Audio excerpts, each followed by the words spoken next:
Hi, I'm Donna Jordan from Jordan Fabrics. Today I'd like to show you how to make a quilt called Emmy. This is from the Quilt Factory. I've made a lot of their patterns. They're usually very fun to make. And I'm going to use fabrics that are similar to those shown on the pattern cover. But I'm going to use mostly these solid grunges, and I'm going to use this for the big print that's in the middle of each square. The pattern makes a 70 by 89 inch quilt. Let me take this out of here so you're not seeing a lot of glare there. And we need various amounts, 1 2/3, 3/4, 1/3, all the way on down here. So I'm going to cut those amounts off of my bolts and get them ironed up.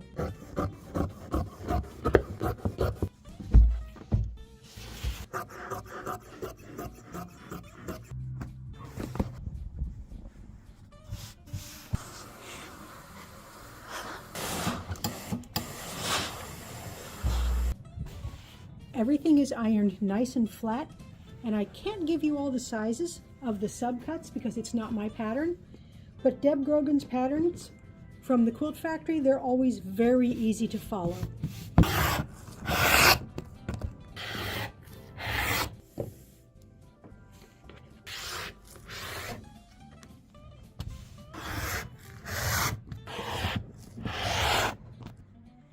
Everything is all cut out.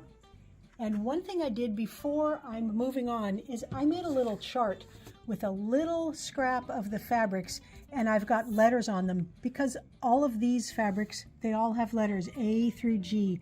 And that way I won't get confused, because when I start moving these things, sometimes I can't remember which color went where, especially since we've got all these grunges that are in similar colors. So you might want to make yourself a chart like this with your fabrics. The first thing we're going to make is some half square triangles, and we're going to do that. We're going to make 8 at a time. So we need to mark the back of these light squares. We're going to mark both diagonals. So I'm using a light pencil here from corner to corner, and then I'm also going to mark this diagonal.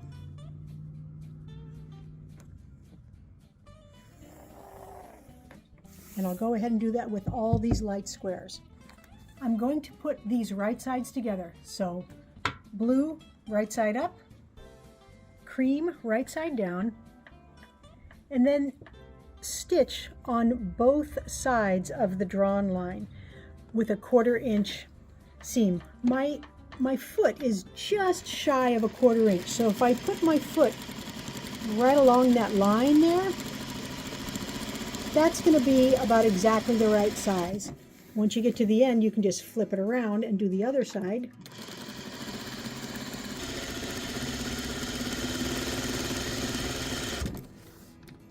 And do the same thing on this other diagonal line. Stitch on both sides.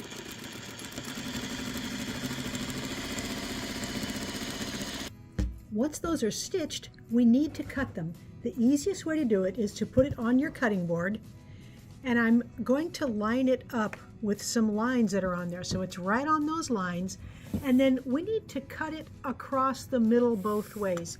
It's pretty easy because it's 4 inches from this edge. So since I've got it lined up with these lines, I can put my ruler right there, cut it this way. Same thing going this way, and then cut it along those diagonal lines. So the idea is to not pick it up and move it, just leave it right where it is. Make these 4 cuts, and what we're going to get is 8 half square triangles all at the same time. It's very easy. The half square triangles need to be ironed open, so I like to put the light fabric down and then kind of peel this open and press it a little with your fingers. The idea is to keep that seam nice and straight. Add a little steam and it'll be very stable. I've gone ahead, sewn, cut, and ironed all of these blocks, and the next step is to trim them down a little bit. So I'm going to turn it this way so my diagonal is going like that, and I'm lining up on 2 lines on my board here. And we need to trim them to 3.5 inches. So I'm just going to move this over to 3.5, and it's only going to trim off a little teeny bit here. And then we want to trim off of the top edge.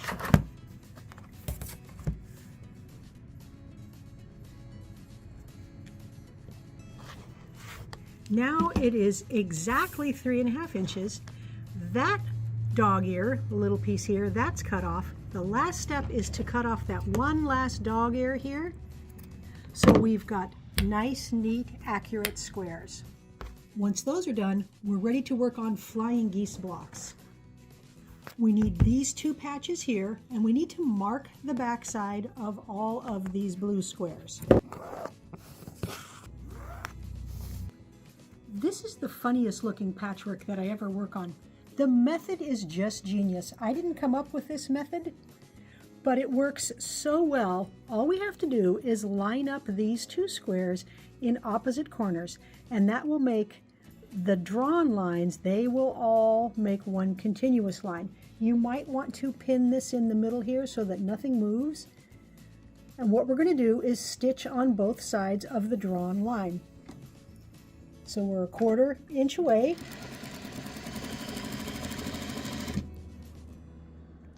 Just go all the way down.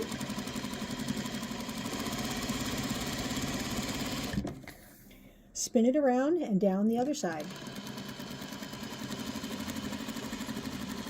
Next step is to cut right along the drawn line, and then we're going to get 2 funny shaped pieces that we're going to iron. All we have to do is press these away from the background. Give it a little steam. And we have almost a heart-shaped piece there. Bring those back to the machine, and we're going to add another square. Line this up along those edges there, and again stitch on both sides of that drawn line.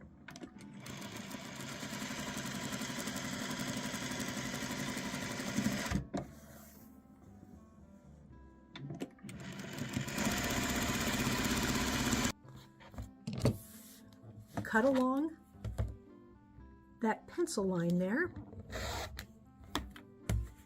And then when we iron it, we're going to get 4 flying geese blocks. It's almost like magic. So these ones go this way. And then the other 2 have the piece on the opposite side.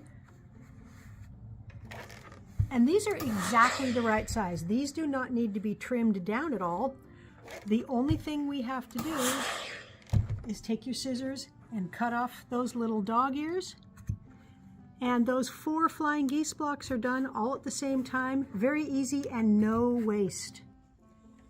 Once all the flying geese blocks are done, we're going to take these 2 strips over to the sewing machine. We're just going to make strip units with 1 light and 1 of the darks. So I like to put them right sides together and stitch 1/4 inch seam, and just try not to stretch either one. That will make your strip unit nice and flat.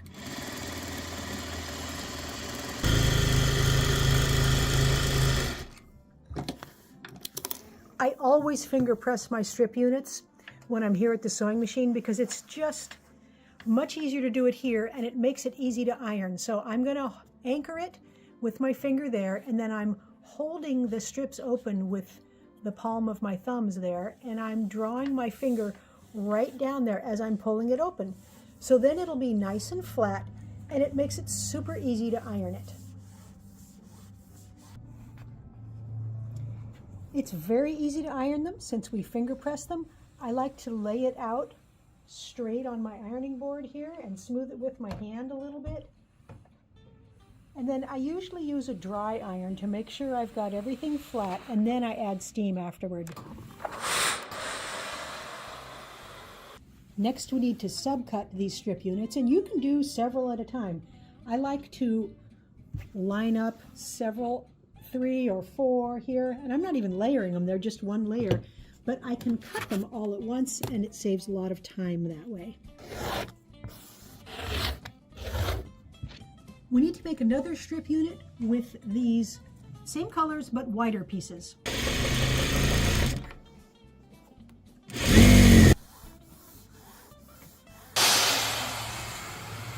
Before we do the subcutting here, we're going to cut this in half. I'm just going to fold it so I can find the center. Then turn this one around and line up all the edges. The seam allowances are going in opposite directions here. And now we're going to subcut this, and then we'll take it to the machine, and the pieces that we need to make the next patchwork blocks will already be ready for us to sew. Let me show you what I'm talking about. We're going to cut this into a bunch of these units, and we're going to stitch along here, but they're already right sides together, seams nested, and it's real easy to get those blocks sewn. All we have to do is make sure everything is still lined up and stitch this one seam. And now we have a nice, neat 4 block. Next, we need to make some more 4 patch units like this, but a little smaller, and they have more fabrics in them. We're going to take all 3 of these over to the sewing machine. All we have to do is take one of the light strips and stitch it to the dark gray. Then we'll take one of the light strips and stitch it to this blue gray. This is the same procedure we did before. We use a 1/4 inch seam and go all the way down one side, and then we will press the seam allowances toward the dark color.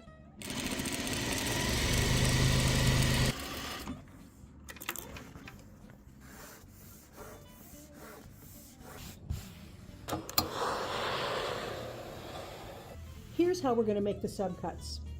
We've got this one with the dark on the bottom, and then I'm going to flip this one over so they're right sides together with the dark on the top. And then we will cut them and they'll be lined up and ready for us to stitch together.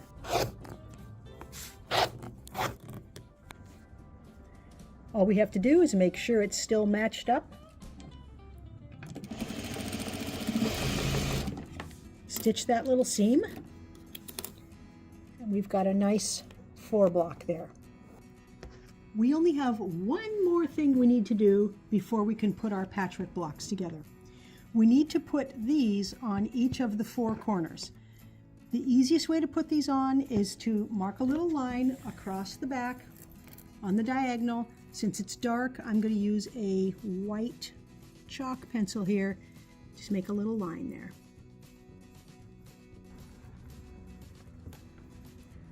All you have to do is line this up on the edges and stitch right along the line. The square is honestly so small that even if you don't want to draw a line, let me show you. You can take a square and put it on the corner here, and you can just put this right where the needle starts, and you can just aim towards the other corner and it will be fine. It's so small, it's pretty easy to get that straight. Then we're going to iron these open. I'll finger press it right now and trim off those back 2 layers, and we'll have a little snowball block. To make the first block, we need the center, and then we need 4 of the flying geese, 4 of these little 4 patches, 4 of these strip units, and we need 12 of the half square triangles. And we'll take all that over to the sewing machine. One thing I noticed, I picked up the wrong squares to make my snowball block. I picked up these little small ones, and they're actually supposed to be the larger size on here. It's not that big a deal. It was very easy to fix. I just sewed the larger ones on top of the smaller ones I'd already put on there. But you can see there's little ones there, so all I'm going to do, open this up, and then the back layers will get cut, and it's actually going to cut off what I did wrong there. Now that corner is exactly correct. And all I wasted was 4 of these little guys, but when I did the cutting, I got quite a few extra anyway. So I didn't want you to be confused. Be sure you use these big blocks when you snowball your corners. Here's how the block gets laid out. In the middle, we've got the snowball block. Surrounding that, with the dark green up against it, are these strip units we made earlier. On top of each strip unit, we've got a flying geese block.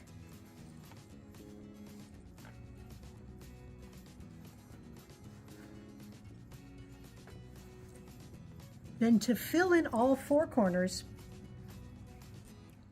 we've got the 4 patch blocks with the darkest piece facing towards the middle. And then we've got some blocks here that surround this. So let's see. That one goes like that. Let's put all 4 of those around here.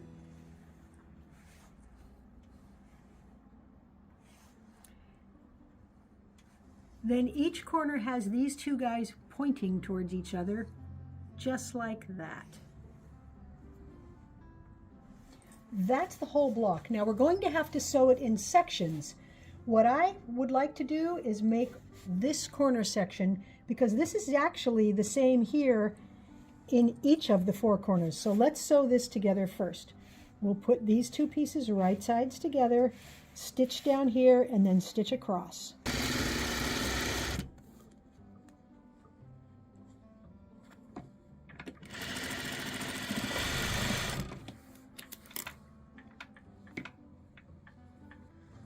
And I think we'll put our seam allowance this way on the top and this way on the bottom, and you'll be able to do the exact same seam allowance pressing on all 4 corners.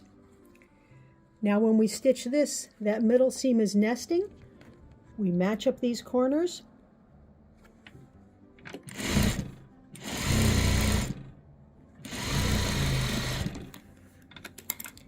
And that part is done, so that's going to go like that. So I'm going to go ahead and stitch all 4 and get them ironed up before I move on.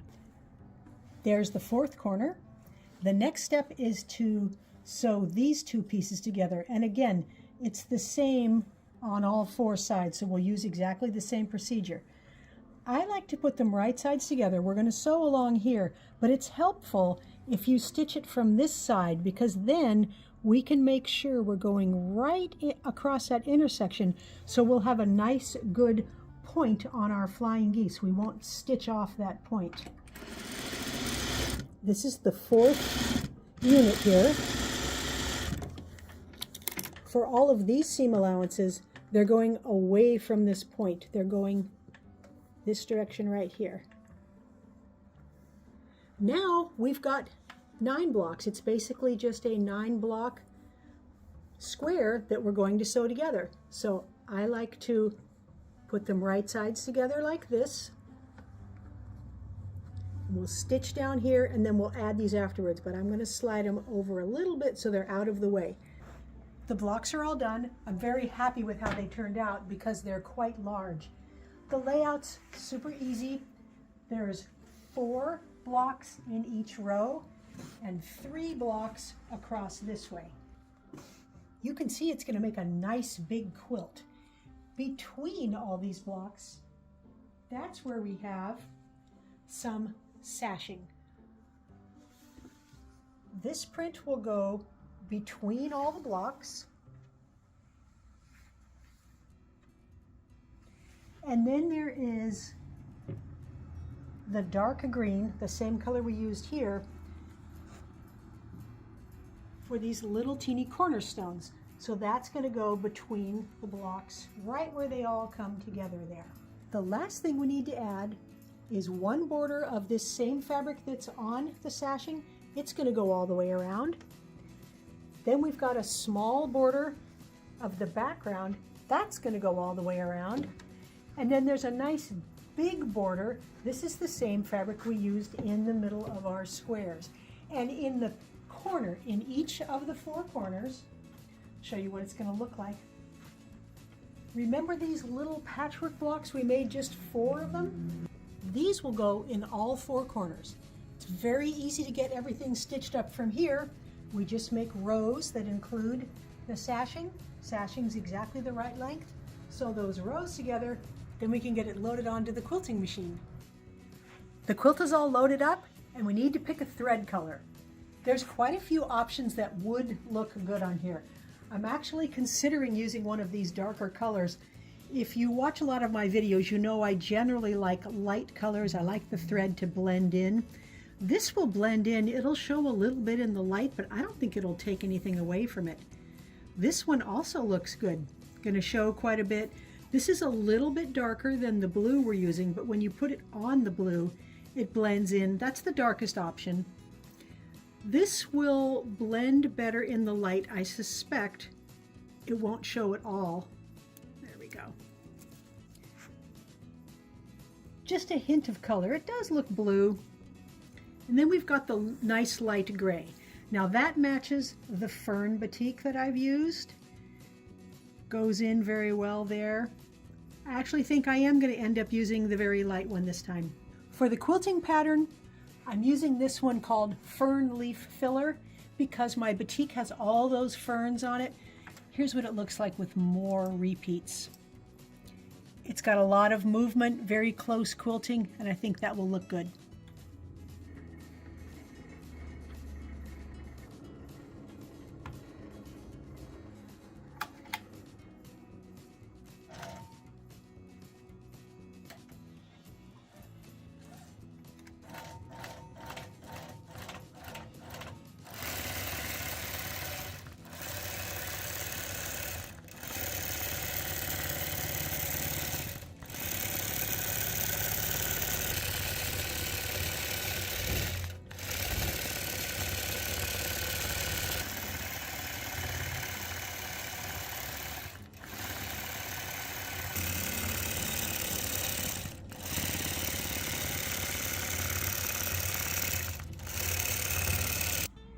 The Emmy quilt is all done, and I couldn't be happier with how it turned out.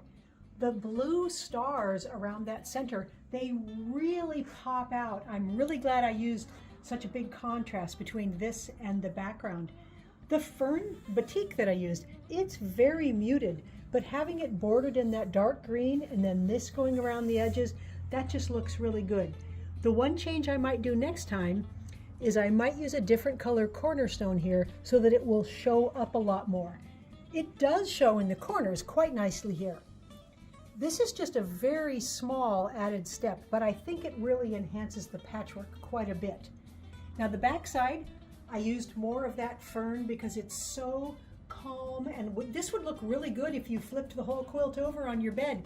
If you wanted to have a different look for when the season changes, you could use this to cover the whole bed. Then you flip it back over, and you've got this beautiful patchwork. Now, if you like our videos and you want to support us, the best thing you can do is subscribe to our YouTube channel. That really helps us out. Happy quilting! Hi, I'm Donna Jordan from Jordan Fabrics. Today I'm going to show you how to make a quilt called Sugar and Spice. I've already made a practice block. I often do this to make sure the pieces fit neatly and to know where the trouble spots are. But instead of using these batiks to make the pattern, I'm going to use this nice colorful group from Moda called Strawberry Lemonade. The pattern calls for fat quarters. It calls for 36 of them. And if you use 36, each one of these flowers will be unique and different. My fat quarter bundle has a lot of lights in it. And since I'm using a light background, I'm not going to use these light ones. I will take those out and just use the darker prints. So I'm using 24 or 25 of these colorful ones, and that's okay. There's plenty of yardage still, but some of my flowers will be repeated. The first step is to take each fat quarter, open it up, and then iron it nice and flat. That will make the cutting easier and more accurate.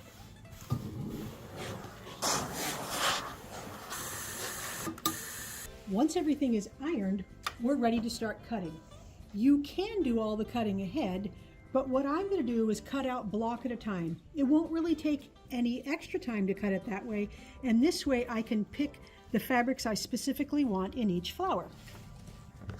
The pattern comes with a couple of templates.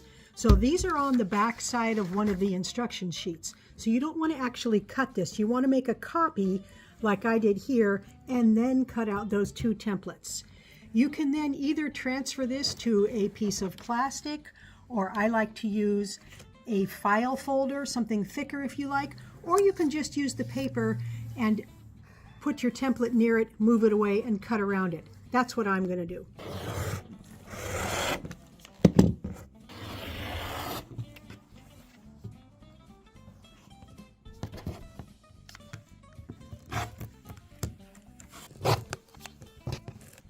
I've cut some squares, I've cut some rectangles, and now I need to cut this template piece. Now the template piece, we need some going this way and some going the opposite way. And the easiest way to cut them like that is to take your fabric and either fold it or take two pieces. If you have two scraps like this, put them facing different directions, so wrong sides together. And that way you will automatically get some going each way. So the first thing I'm going to do is make sure I have a nice straight edge over here. And then I'm going to put my template against these two edges. And I'm going to hold it there. And then I'm going to take my ruler, any ruler will do. And I'm going to slide that edge up against the paper, move the template away while I hold that firmly, and cut. Now if you also want to cut off these little tips there, you're going to have to put the template back on there. Take your rotary cutter and then trim off those pieces. It probably helps to turn it different ways. Now you don't absolutely have to cut off these little bits of corners there. I like sewing a little bit better without cutting them off, but it's a matter of preference, so try it both ways and see which way you like best. So now we've got those little tips cut off. So try it that way, or try it just leaving them with the corners straight. The next step is to put this template back on with that edge there, and again I'm going to move this right over to that edge, move that away, and cut. So the advantage of doing it where you move this is you won't risk cutting any off of the template and making it smaller as you go. That's all the pieces we need for the outside of the flower. Now we're going to cut this contrast color. There's no template needed for this piece. We just have a couple of squares and a couple of rectangles. Next we're going to need some background fabric cut. And I did iron this up, I just kept it on the bolt because I'm only going to be using a little bit of it right now. But I do recommend ironing all your fabrics before you start. I'm going to fold this in half because I like to cut 4 pieces at a time. If you're only comfortable cutting 2, then just leave it open and don't fold it. We need some squares, and then we need the other template. So there's the squares, and now we need some of this template shape. So I'm going to do the same thing I did last time. I'm going to put it here, and I'm going to slide this right here and move that away. And now, oops, I'm going to line it back up, moved it a little. And you might want to spin it around. So we've got these sides lined up here, and I'll put my template over here against that, move it away and cut. And then if you want to cut the little corners off, put it back on and just use your blade and slice those guys off. Everything is cut out, and before we can sew, we need to mark a line on the back side of these 4 squares. We're marking right along the diagonal, so I'm just putting my straight edge corner to corner and making a light pencil line. The first step is to take this template and these pieces, let's get one of each size, one of these, and we're going to sew these on. And when we're done, we're going to have a square block. So because we have those little pieces cut off, you can actually match these exactly, those blunt edges. And then when you stitch using the 1/4 inch seam, I'll show you what it looks like.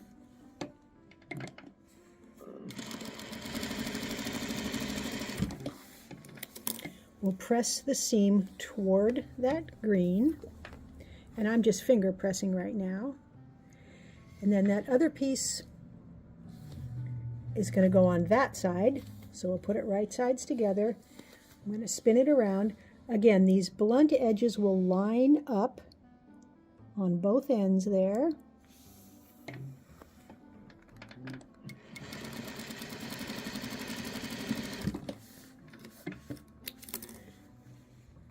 And when we're done,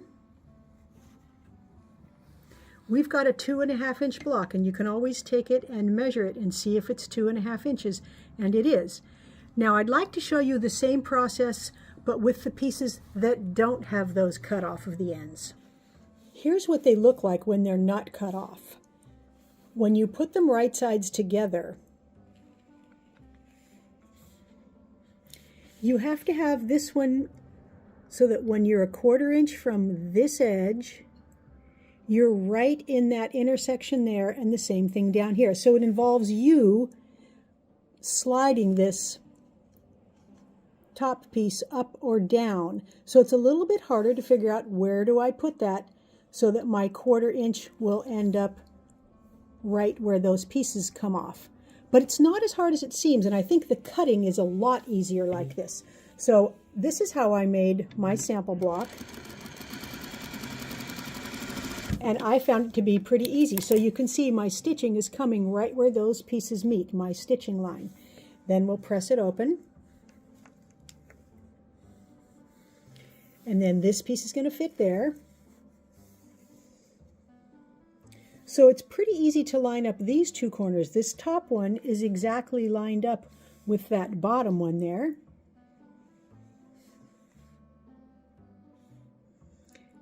And again, we're stitching so that we're a 1/4 inch away from the edge, right where those pieces all meet.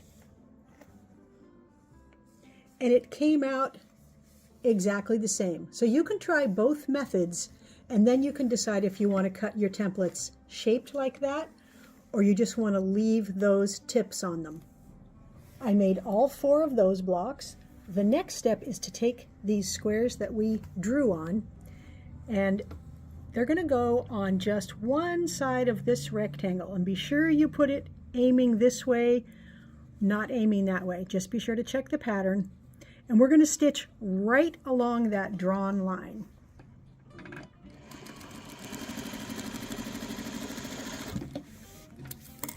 And this will get ironed over. I'm just going to finger press it right now. And then we'll trim off the back there. Okay, we have 4 of those. And then there's another piece of patchwork we need with these 2 squares and one of these in the middle. And I'm going to press the seams toward the middle on this.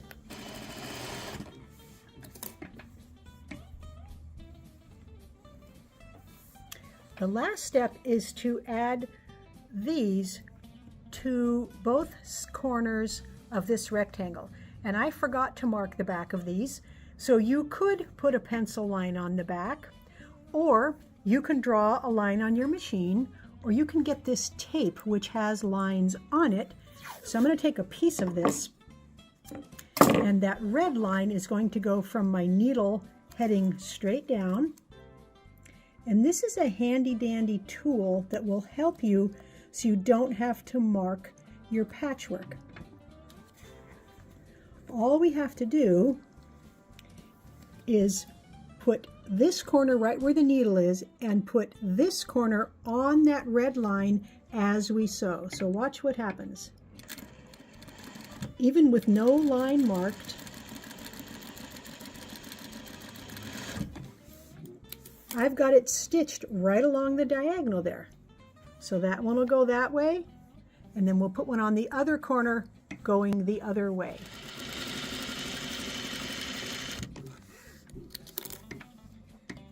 We have 2 of these pieces, and I'm going to take all of this over to the ironing board.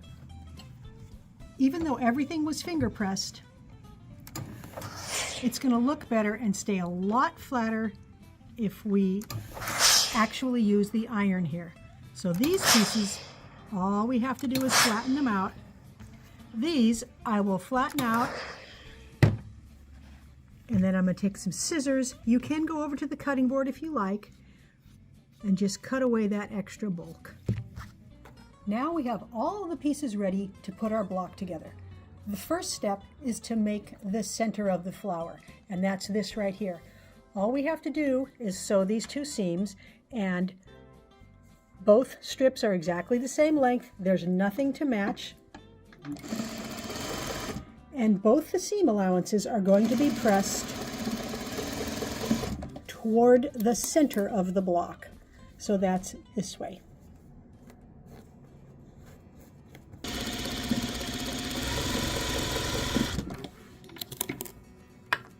And I'm not going to take this to the ironing board. I'm just going to finger press it, but you could certainly iron it if you like. Next step is to make a row, 4 rows actually, and they're all made like that. So I'm just going to take one of each of these and stitch them, and these seam allowances will all go away from this block that has the template piece.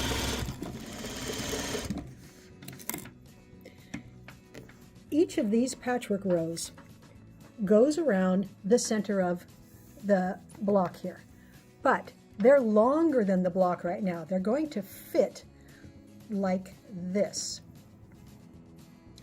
So in order to sew them on, we'll start right here, and we're going to do a partial seam. We're going to line up this end.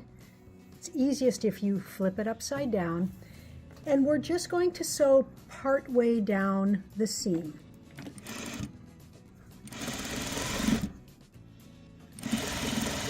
So I'm going to stop right after that intersection there, and then I'm going to press the seam allowance toward the middle of the block, just finger pressing it right now. You can't press all the way over because it's not stitched all the way over. The next piece, now it is the right length, so this will fit exactly on here, so all we have to do is stitch it on. 2 of the sides have no intersections to match at all, so this side there's nothing to match. All you do is stitch down here, and as you go you can see it's a little bit hard because I have light thread on light fabric, but you see where those 2 meet right there? If you stitch right at that point where they meet, you will have a nice pointy point there and it won't get cut off. So keep stitching these pieces on. Each one is going to fit exactly, and then I'll show you how we finish up the last one. That's the 3rd side. The last one, we'll just move this flap out of the way and stitch this piece on.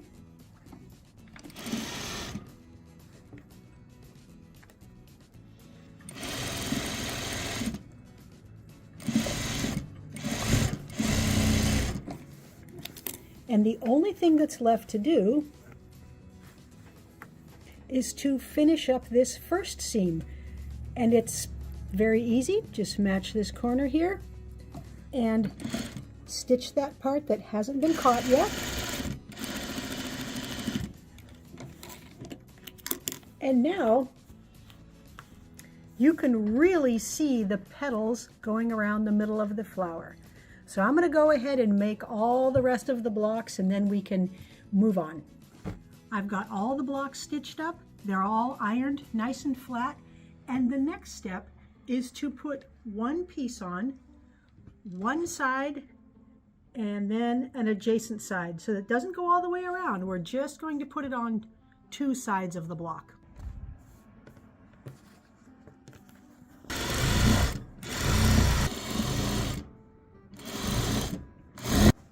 I've got the blocks all done and we're ready to lay out the quilt.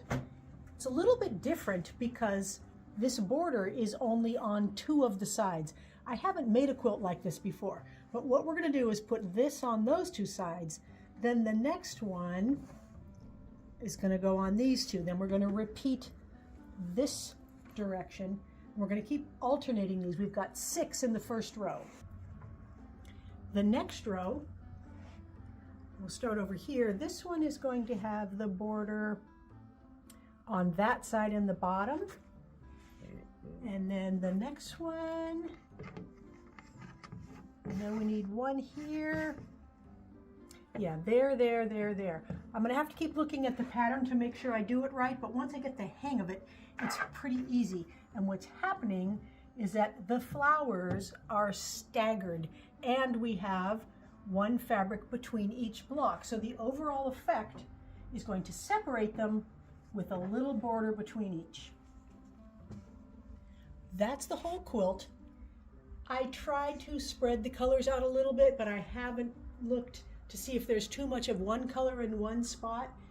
You can certainly make diagonal lines of red and then blue and then light green if you like, or you can just sprinkle the colors around. That's entirely up to you.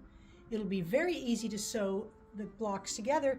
This is just a whole row, so we'll make 6 rows with 6 in each row. And then there's a border this same size that goes all the way around. Then we can get it loaded onto the quilting machine. It's time to pick a thread color. This is one of my favorite parts of quilting, is picking a color and then seeing what it looks like when it actually starts quilting. A lot of colors would look good here. That is very pale. It's not going to show much in the prints. Not going to show much there. We could do white. I don't like white very often because I don't like the way it looks on the dark colors, but it isn't awful on here because these aren't too dark. This is an interesting choice. We've got some nice lime green in some of the blocks. That's going to show nicely back there. The yellow, there's no actual yellow in any of the backgrounds, but there's yellow in the prints. That's going to add a very slight hint of color. It'll show up a little there. I'm going to go with the yellow. For the quilting pattern, I'm going to use this one called Posies. Those look a lot like the flowers that are in the patchwork, and I think the little leaves will look nice mixed in with those flowers.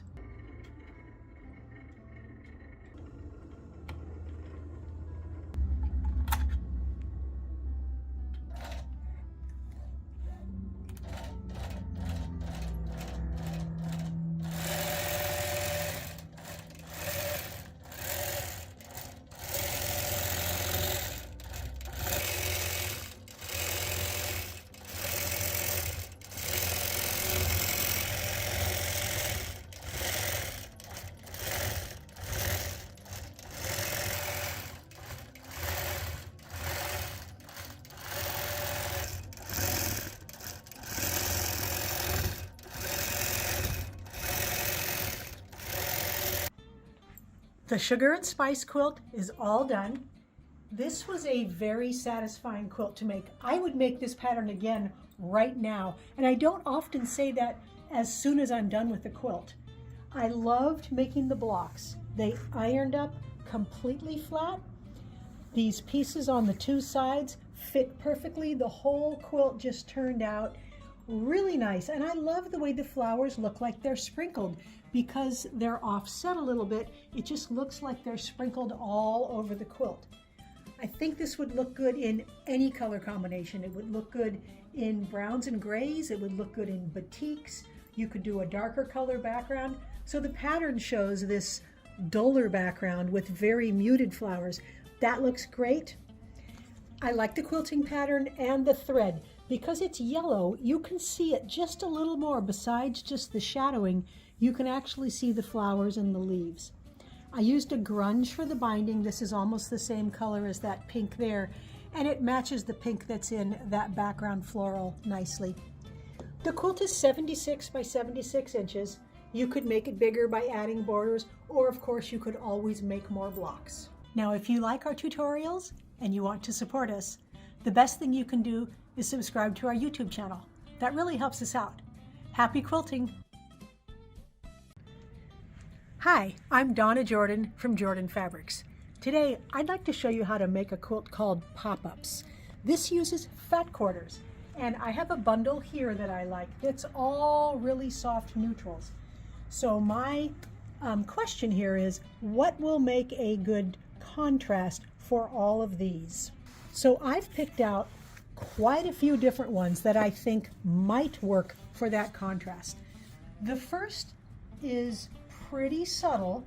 It matches these pretty well, and that would make a much softer quilt than the cover shows.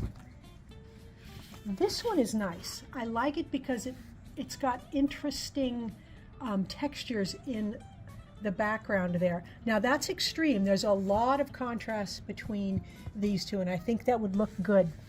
This will look most like the cover of the pattern. A lot of contrast, nice wood tone in the background. Now here's a different color. This is a blue-gray. I do like that. It's a little bit softer. This is more solid. It's one of Hoffman's 1895s. That's a good choice. I think that might be my number one, but let's look at these others. The color in this is very nice. It matches really well, but I think there's too much going on in it. This is another one. That would probably work, but it's a little bit too subtle. This would work. It's a nice taupey brown. But I really think that I am going to like this the best for these dark areas. This Cozy Quilt Designs pattern comes with 5 different sizes. I'm going to make the twin size. So I'm going to go ahead and iron up my fat quarters. We've got the accent here, and we won't worry about those borders till we get all the patchwork done.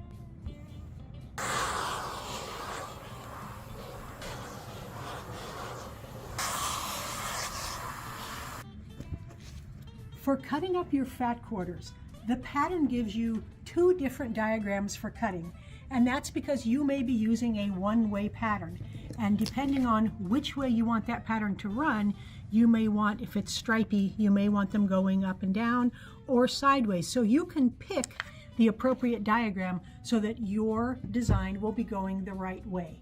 Now, I can't give you all the sizes for the cutting because it's not my pattern, but it's very clear how to make the cuts.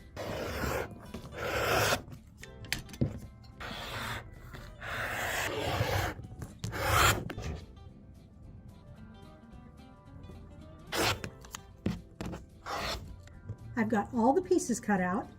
Next step is to pull off what we need for our first block. So we need matching pieces. We need all of these the same, these strips. Then we need one of these that's different from that. So let's just take the next one down. We need one accent that's short, one accent that's long.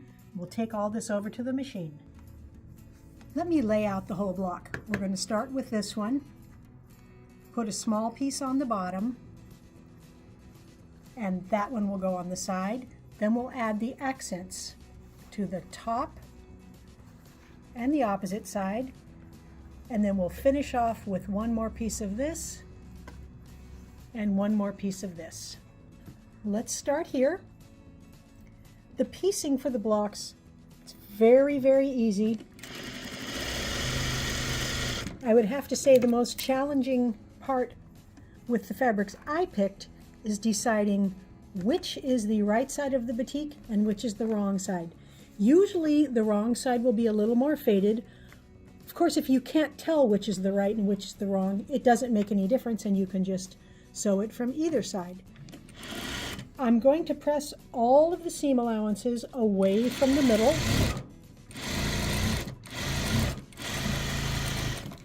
And I don't think I'm even going to iron the block until it's all the way done. I'm just finger pressing, so I'm pulling the seam open a little, anchoring it with this finger, and then pulling my finger pad or my fingernail right down the seam, and that will flatten it enough for this kind of patchwork.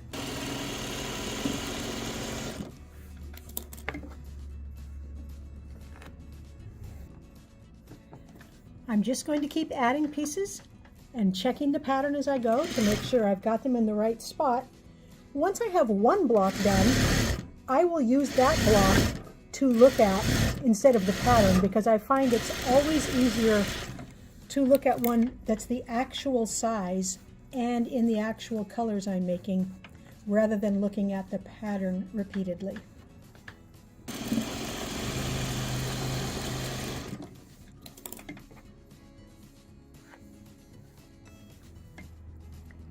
Last piece.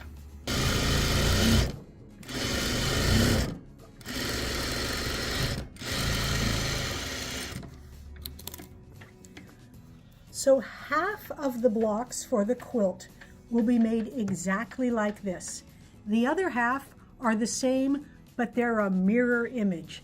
So I'm going to go ahead and get all those blocks stitched up. I've got all the blocks done and we're ready to lay out the quilt. There is a table runner included in the pattern, so I want to show you what that would look like. There's different ways you can arrange your blocks to get different patterns. So the table runner is just going to take 4 blocks like this and make a diagonal, and then we'll add another one on top of that. There's the table runner. It just uses 4 blocks of each orientation, 4 of this shape and 4 of that shape. For the quilt, we're going to start with this corner and build out the rest of it.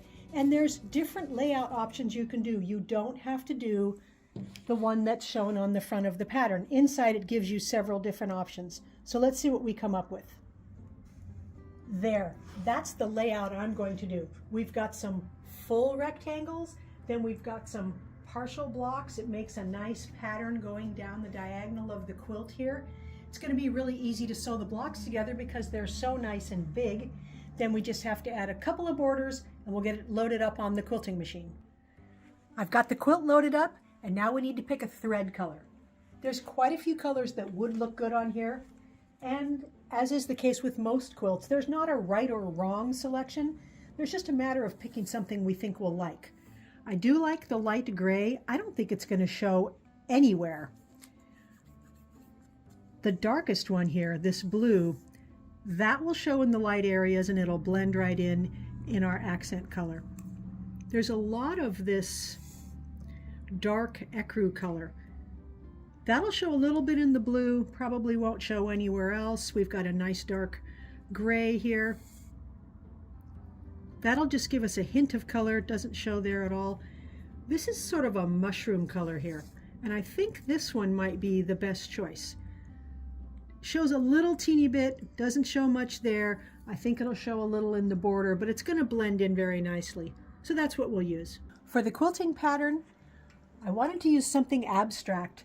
The spirals are fairly evenly spaced here, big ones and little ones, but we've got some spirals in some of the batiks, and I think this will look really good on this quilt.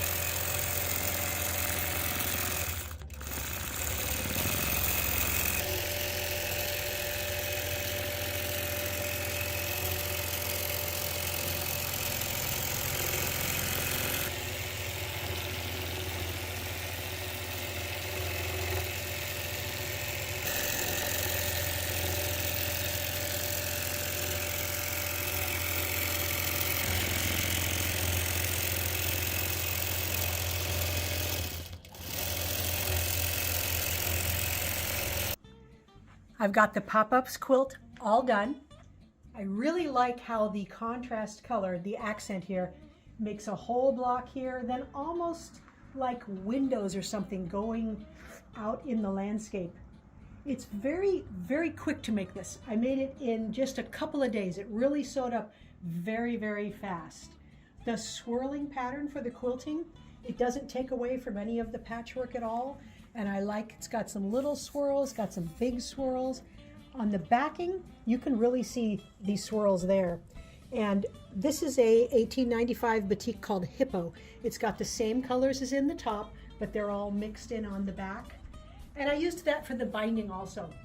72 by 96, it's a nice big quilt, and I think the pattern does have 5 different sizes. You could certainly add another border to make this one even a little bit bigger. Now, if you like our tutorials and you want to support us, the best thing you can do is subscribe to our YouTube channel. That really helps us out. Happy quilting! Hi, I'm Donna Jordan from Jordan Fabrics.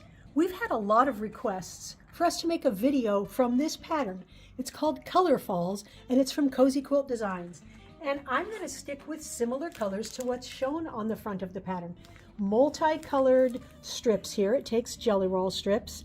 And so we're going to open up the jelly rolls. We're going to see which size will work the best with the number of strips we have. We need to sort the strips into stacks of 4. And the 4 need to be shaded light to dark and in different color groups. So let's see what we've got here. Pretty sure we can do a pink set. So here's 4 that might work, and then pretty sure we can do a purple set. So what you want is dark going to just a little bit lighter, and they don't all have to be the same color. You could do a dark purple, and then you could do a blue one, and then you could do a green one. You just want them kind of going dark to light. So I've got 10 different stacks here with 4 in each one, and that's what I need to make the size quilt that I'm making. The next step is to take one of these over to the sewing machine. We're going to sew these into a strip unit, just side by side, in the same order we laid it out in, so it's going dark to light. So all I'm going to do is make sure that when I stitch these together that I don't stretch anything. So if you've sewn a lot of strip units and watched our videos, you know what I'm talking about. It's pretty easy to set these down and then pull the top one or pull the bottom one, and they will give a little bit. So basically just lay them on top of themselves and stitch right along the edge.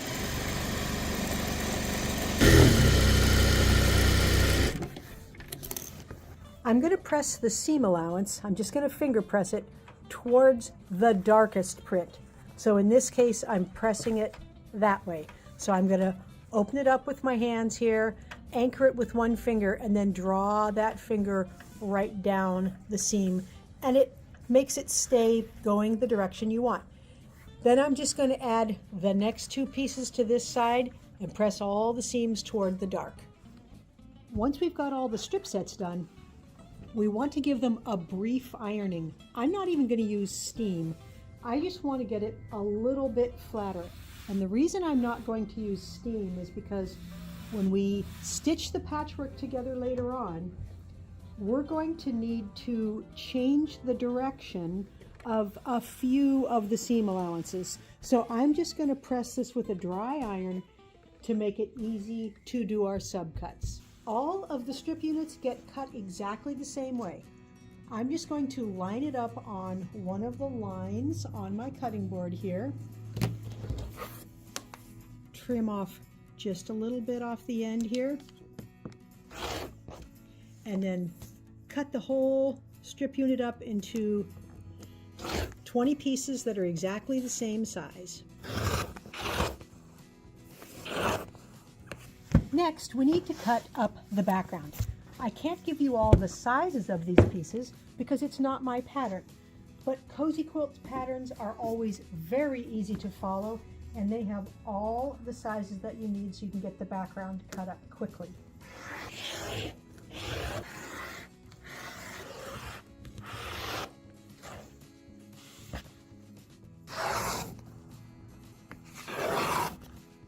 I've got everything we need to make our first block. We've got 5 of these patchwork units, 5 that are exactly the same. Each block doesn't have a mix of them, it's just got all the same. Then we've got 2 of each of the background sizes. So the longest one is going to go here, and here. And then we've got the next longest size goes here, and a short one here. This row is the same, but the short goes there, and the next longest one here, and then in the middle we've got two of the same size that go right there. So when we stitch all these together, every row is going to end up exactly the same size. So the first row, we just have to sew one seam here.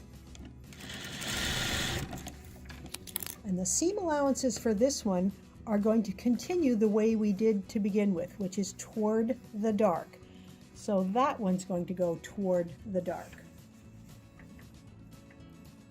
This row has got two seams we need to do. And for this row, once we get the pieces stitched together, we are going to flip the direction that all these little seams are laying. So it's pretty easy to do it, and this is why I didn't use any steam when I ironed the strip unit, because I want them all going the opposite direction. So all I'm going to do is first take this seam, which isn't pressed at all, and finger press it, and then this seam, which is going that way, I want it to go the other way. So I'm just going to make it face that way and re-finger press it. You don't have to take it back to the ironing board. Finger pressing right now will work just fine. So we just have to flip those three seams. This one hasn't been ironed at all. We'll put that one down, except I've got it facing, yep, that's the way it goes. The next one also has two seams, but the seam allowances are facing the right way. The reason we're switching these around is because when we want to sew all these rows together, we want the seam allowances going in opposite directions, because it makes it really easy to get all of our seam allowances to nest at the intersections, and that makes the block lay nice and flat. So again, all these seams are going to go toward the dark, and the pattern gives you all the information. You don't have to memorize or remember anything that I'm saying here.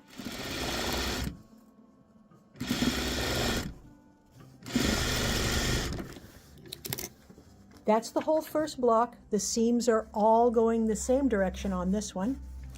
And we're going to make another block exactly like this. Once you've got those first two blocks done, we're going to make two more with the same strips, but the layout is a little bit different. It's not exactly a mirror image, but it gets laid out like this, and the method is exactly the same, sewing those strips together, changing the direction of a few of the ironed pieces, and then putting all that block together. I've got all the blocks done, and now we can lay out the quilt. We've got the two different style blocks here, the A blocks and the B blocks, and we've got to trade around with, is the dark on the top the darkest piece or the dark on the bottom? So we're going to start with this one, and then we're going to use the opposite kind of block with the dark on the bottom. Then we're going to do another block here with the dark on the top, another one here with the dark on the bottom, and I'm going to keep laying it out using that same design pattern.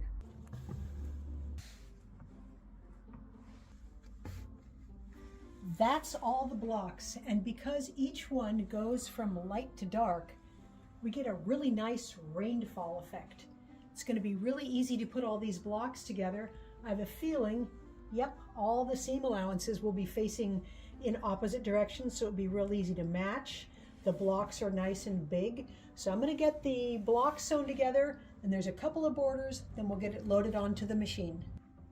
It's time to pick a thread color for the machine quilting, and there's so many options that would look good. Kind of excited about picking a thread color here because we have all that nice black, and so whatever color we pick, it's going to show in there, and I want it to show in there.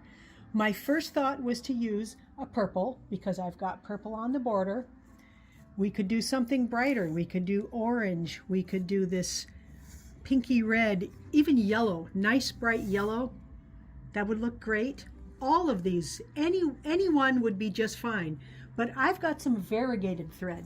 I hardly ever use variegated thread. Let's see, where is the beginning of it? Here we go. All right. This is perfectly colored. It's going to show up in there. It looks like different colors. This will almost look like the same color all over because it's variegated, but it's not variegated very much. Let's put it over here so we can see it.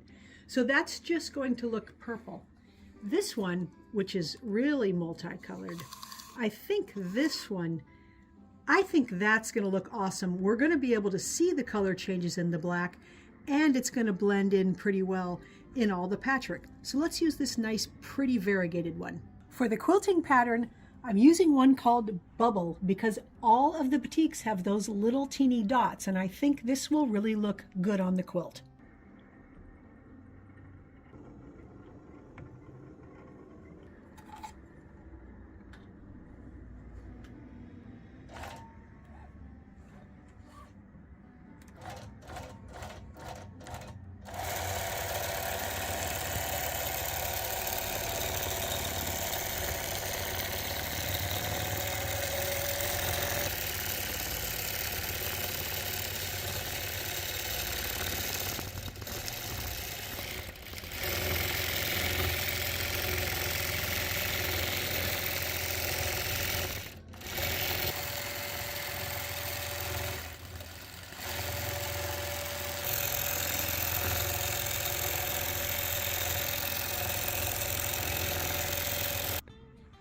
I've got the Color Falls quilt all done.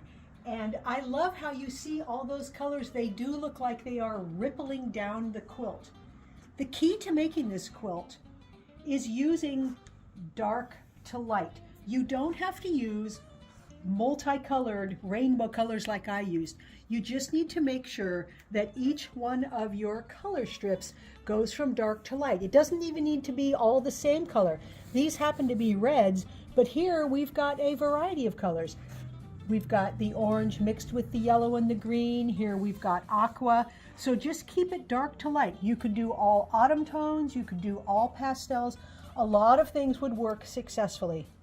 I'm very happy with the quilting in here. That multicolored thread shows, but it doesn't overtake the patchwork.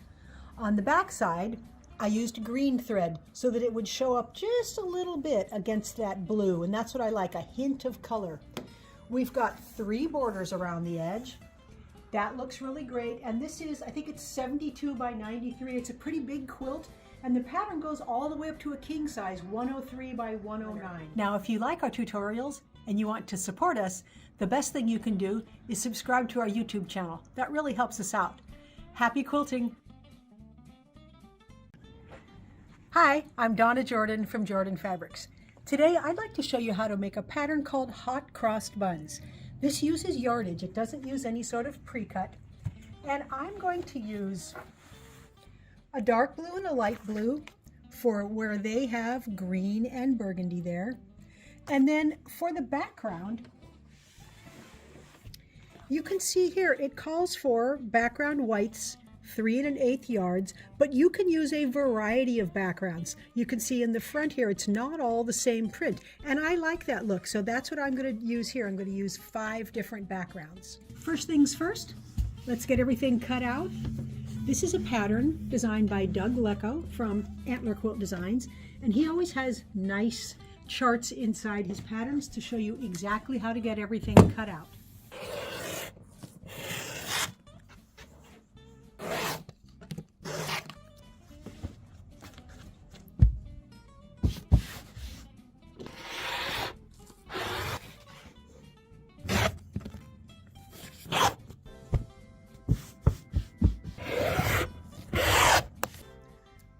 All of the pieces are cut out and we are ready to start sewing. The first pieces we need are a light background and one of each of these, and we're going to stitch these onto here, but we need to mark the back side of these before we stitch them. I'm going to mark them right here on my cutting board. I've got a diagonal line going right here, and I'm putting the corner of this right there, and I'm just going to draw a pencil line. You can use chalk, anything that will show up a little bit. I'm going to put my ruler almost on the line, a shade over that way, so that when I draw, this will be on the line. Then for the other piece, we don't want the line going the same way. We want the line going the opposite way. So all I'm going to do is turn this so that that corner is where those lines intersect, and draw the line that way. And then you'll see I'm going to have two rectangles that have lines oriented the opposite way. Here's the three pieces. We're going to sew this one on that line. And then when we open it up, it'll look like that. And then we'll sew this one this way, and we'll make a point right in the middle. So let's start with this one. I'm going to line up these corners, and I'm going to stitch right on the line that I drew.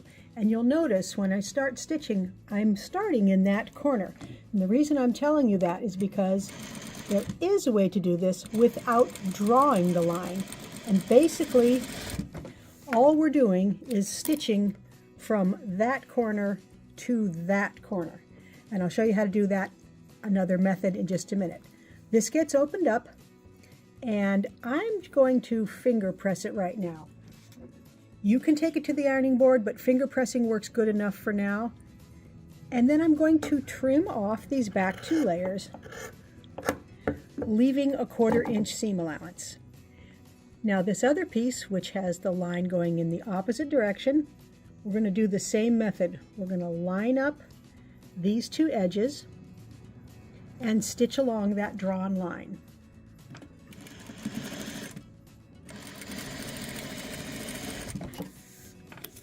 And a good way to tell if you've done it correctly is if you open this up, it should make one long straight piece here. Now mine is not perfect because see how it's folded over and there's a little bit of that background showing? That means I didn't line it up perfectly. And so this is not a big deal. I'm going to go ahead and use it, but on my next one, I will be a little more careful when I lay this piece onto here so that I have it on there perfectly. See, I didn't line it up exactly right. So it's not perfect, but it will still work in our patchwork. I need to make a second one of these, but it needs to be a mirror image. So I'm going to use the same method, but I'm going to draw the lines on these pieces opposite to what I did here. So when it's done, it'll look like this, but the mirror image. For this next set, I'm going to show you how to do it without drawing lines. This piece is going to get lined up on these two sides. And then you can either do like I did, put a line on your sewing machine, or you can use this tape that you put on here, and we're going to keep that point and the opposite point here on the line as we go. Now the first one, all you have to do is put it up at your needle, and then that far corner stays on the line as you stitch. You can always lift it up to see if you're still on the line. And that will give you the same exact result. I stitched up a few of the blocks each side, and because I'm doing a scrappy version with different background fabrics, I'm going to pick two that have different prints here. And then we're going to take one of these pieces, and it's going to go in the middle. These are all the same length, so we're just going to stitch both seams.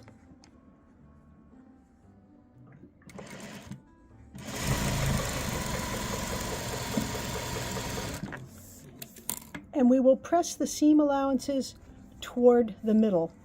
And that's the way they want to go anyway, because we've got these seam allowances here. It just makes it easier to press toward the middle. The next block we're going to make is similar. It's going to have a long one in the middle, but on the sides, we're only going to have dark at one end. So let's say it's this end. These would both go on the top here, and it'll be the same shape, but it won't have this part. There's the second block. It was stitched up exactly the same method, but we only had to put a piece on one end because this piece was longer than that piece there. We also needed some blocks made the same way but with the other color only on one end. So I went ahead and stitched that one as well. The next block we're going to make is a simple 9 patch. We need 4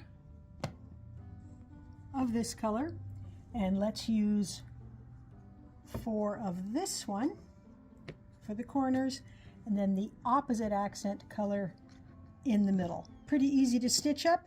Make them into rows, sew the rows together. We'll start with the top row here, and I'm going to press all the seam allowances toward the darkest color. That makes it real easy to remember which way to go, and what'll happen is then when we sew our rows together, at the intersections, the seam allowances will nest. When they nest, it's very easy to get everything lined up and matched correctly.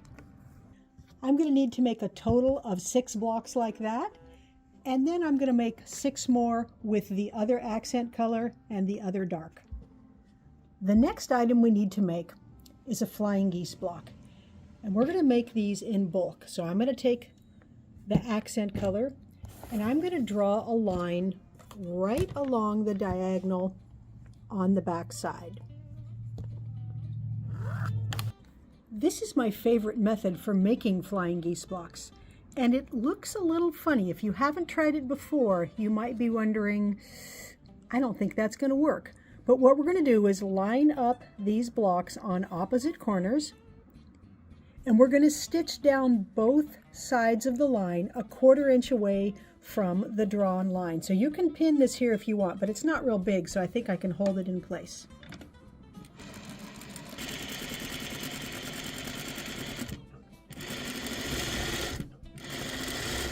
Now I'm just going to swing it around and go down the other side.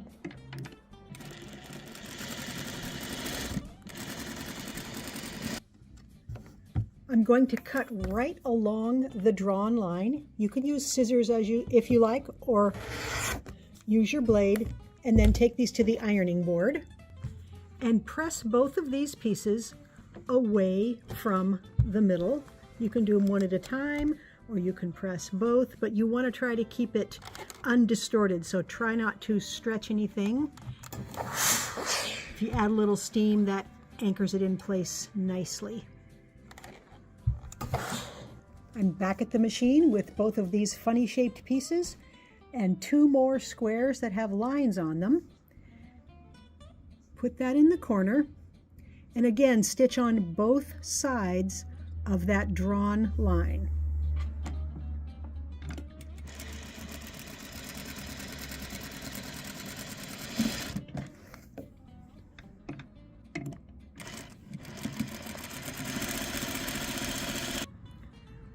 When we cut these apart, right on that line, what we end up with is 2 flying geese blocks from that half and 2 more from this half.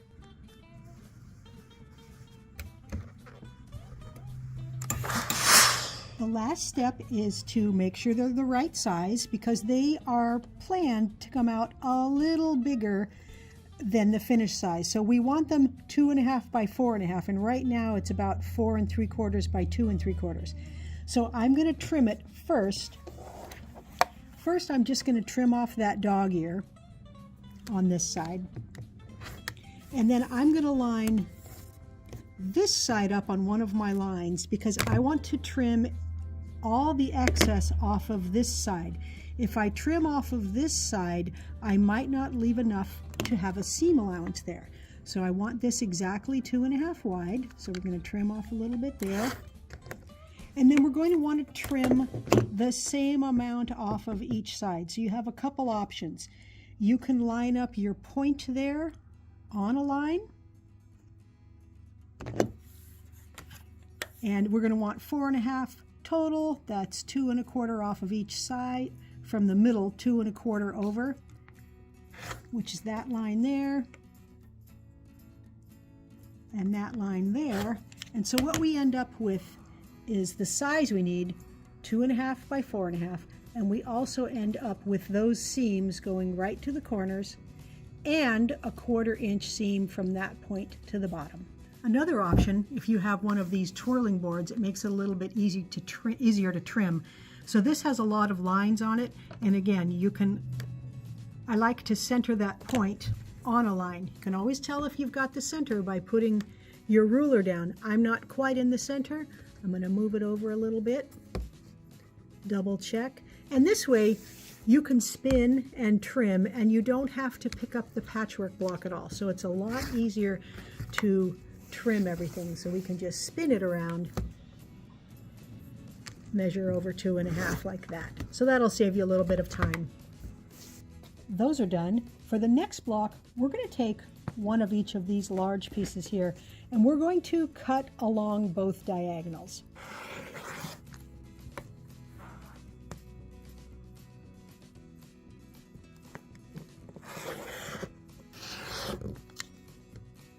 And what we're going to do is just swap some pieces here. So we're going to end up with some patchwork blocks that have 2 of each fabric. You want to be a little careful when you sew these because that edge is a bias cut, so it could stretch, but it's pretty short.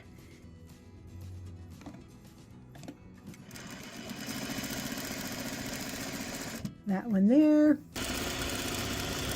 and then that half, and all we have to do is switch directions that the seam allowances are pressed. So this one is going to go that direction, and I'm carefully finger pressing it so I don't stretch the seam, and then the other seam the opposite way.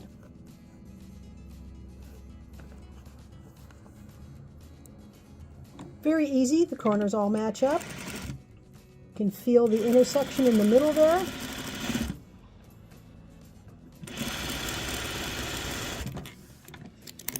And we have a nice quarter square triangle.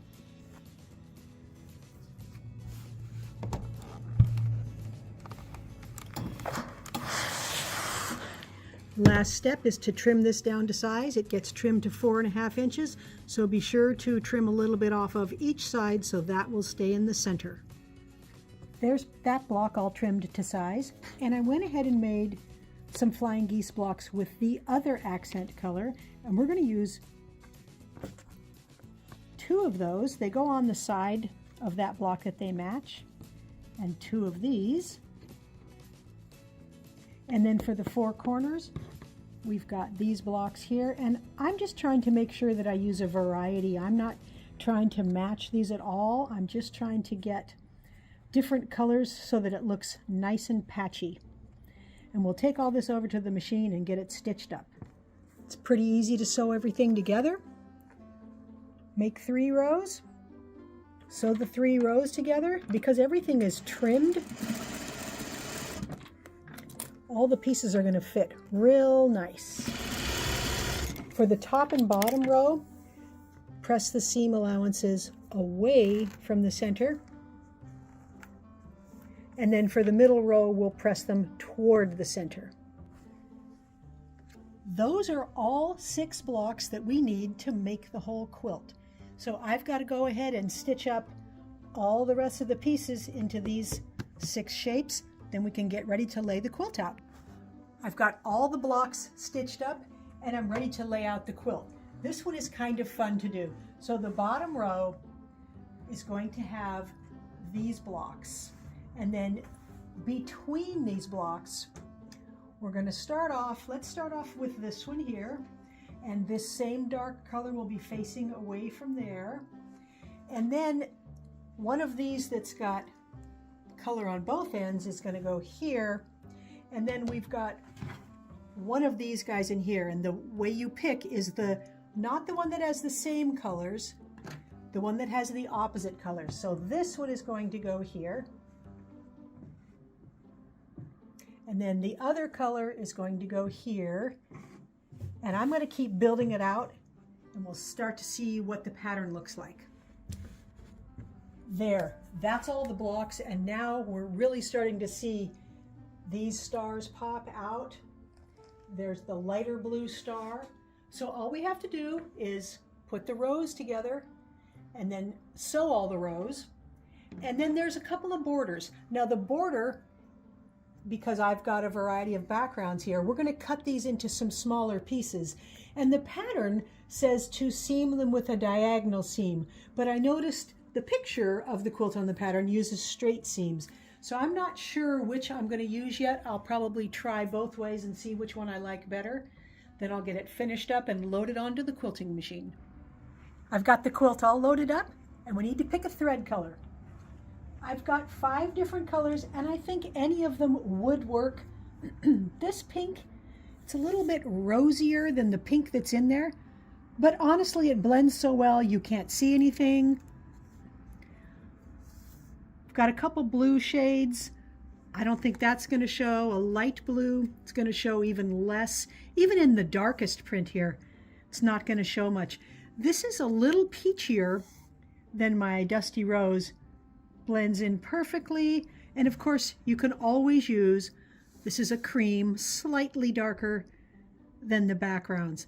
I think honestly that I will go with the lightest blue. For the quilting pattern, I wanted to do flowers. There's little flowers all over all of the prints, and this one, which is called Posies, that should be just perfect.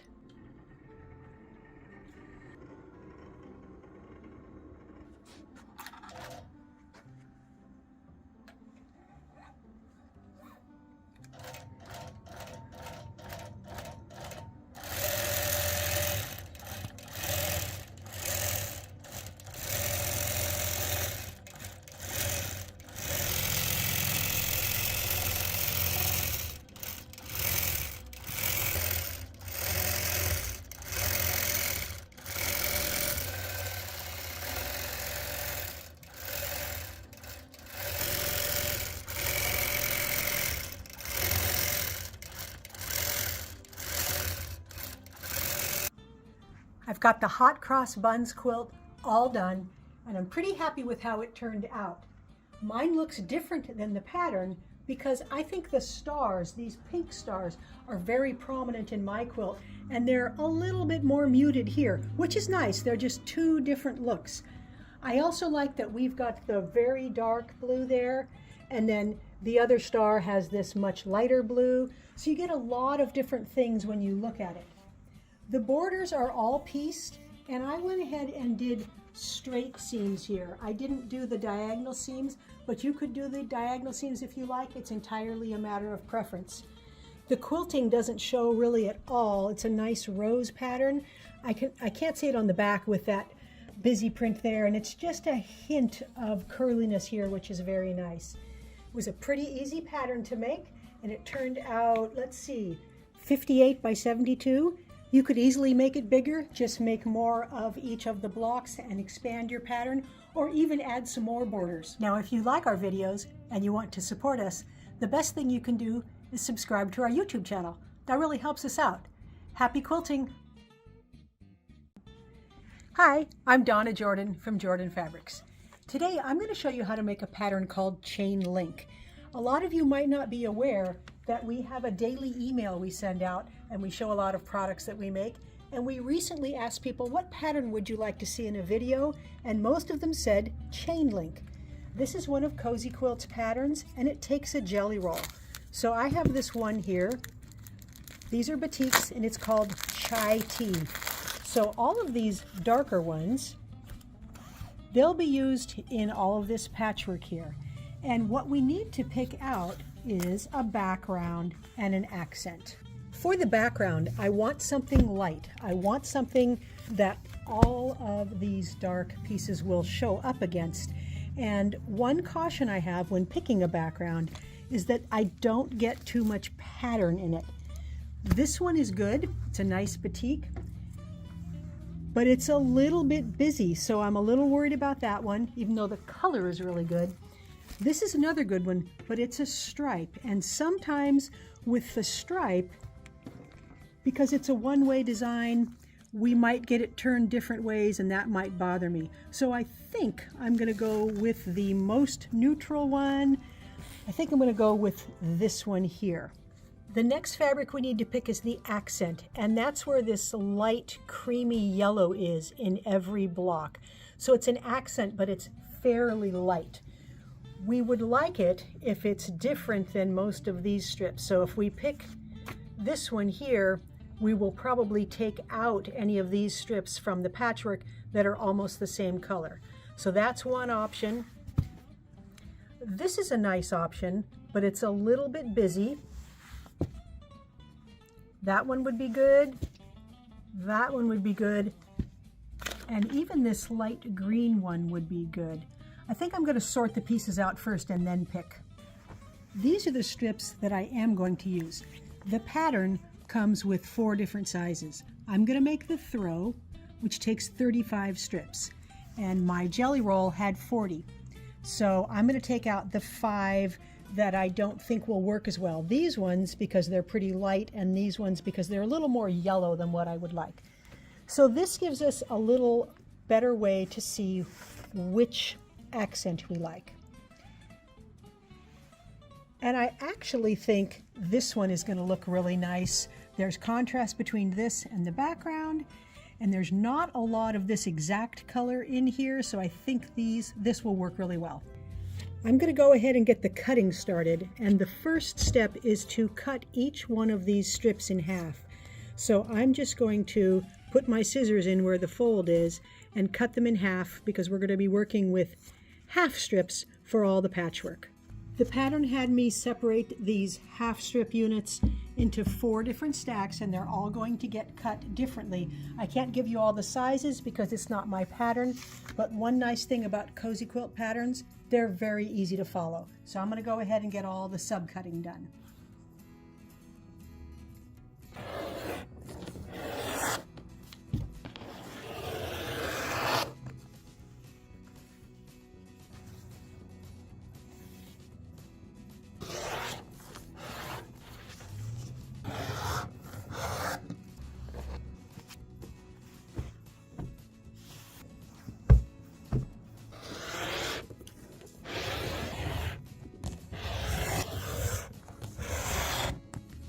I've got all the cutting done, and the next step is to take these half strip pieces. These are all half strip.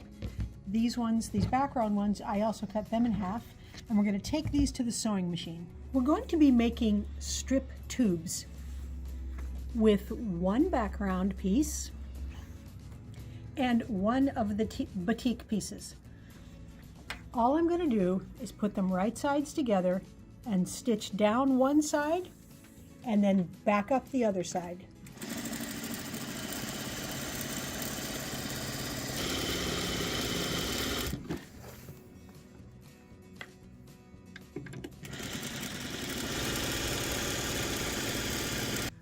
The next step is to use our strip tube ruler. That's a nice triangular ruler that Cozy Quilt Design sells that's got all these different lines on it. And we're going to use the 2.5 inch line. I'm going to turn it over so you can see my stitching line, because we want to put the 2.5 inch line here on the stitching line, not on the edge, on the stitching line. So I'm going to slide it down here, and then I'm going to make 2 cuts. We'll cut on this side, move the tube a little bit, and then cut on the other side. And so what this gives us is a nice, accurate half square triangle. Now we're going to take the ruler and we're going to turn it around, put that 2.5 inch line on the top stitching line, and make another cut. And now we've got another half square triangle here. And I'm going to keep cutting half square triangles all the way down the tube. The last step is to iron the half square triangles with the seam allowance toward the dark. Add a little steam, and that sets it very nicely. And then trim off these little extra bits that are called dog ears. And I don't want you to worry if you don't have a strip tube ruler. The pattern does give directions for how to do it with other rulers, but the strip tube ruler, it's my favorite template, and it's pretty fast and pretty convenient. Our next step is to take these 2 pieces, and I've got them all paired up, a small and a big, and 3 background squares. And I'm going to draw a line across the back side of 2 of those background squares. So I like to use a light pencil line and just go from corner to corner. First, let's take this bigger piece and we'll put the background on top of it. And we're going to stitch right along the drawn line.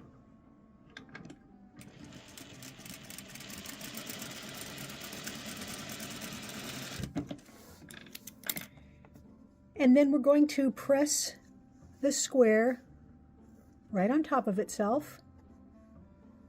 And you can iron it if you like, but right now I just want to show you what it's going to look like. So I'm just going to finger press it. Then trim off those back 2 layers so that we don't have extra bulk. Take the other square that has the line on it and we'll put it on top of here. And again, stitch right on the drawn line.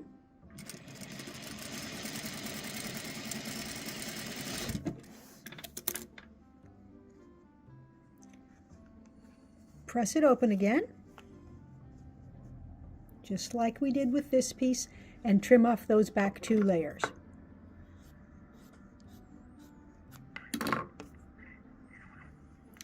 Now we're ready to put these pieces together. That goes there, that goes there, and that goes there. So we're making almost a little flower shape there. So I'll sew these 2 pieces together, and then they'll be exactly the same length as that.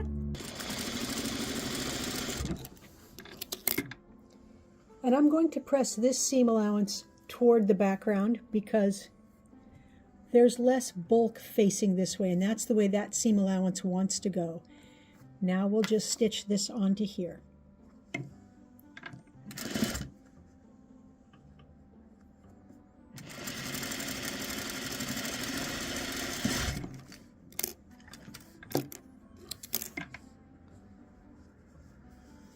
Finger press this, and now we've got the beginning of the middle of the first block. The next step is to pick a pair of these bigger pieces, and we want them to contrast a little bit with that color, so this will be a good one.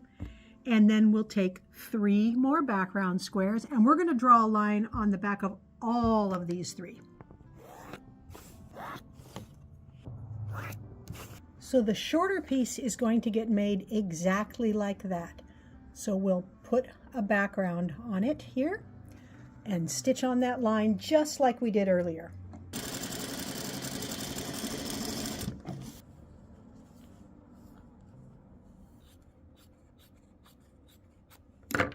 That will fit right there, and this longer piece, it gets a background on each end, and they're going to be going in opposite directions. So let's just sew both these pieces on.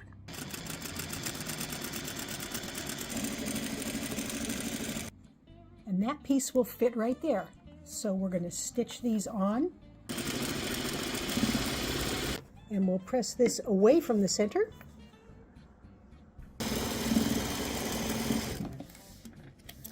And this one also gets pressed away from the center. And I will take it over to the ironing board, but the finger pressing lets you see right away how everything fits together. The next pieces we need to add on are 2 of this size, and they don't have to match. They can be 2 different colors. We need 2 more backgrounds with lines drawn on them and 1 accent block. We're going to add a background piece to one end of each of these long pieces. Just be sure one is going down to the left and one down to the right.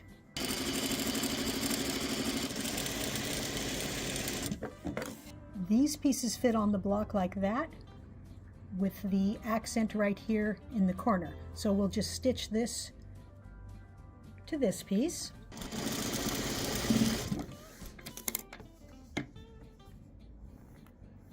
And we'll put this piece on here.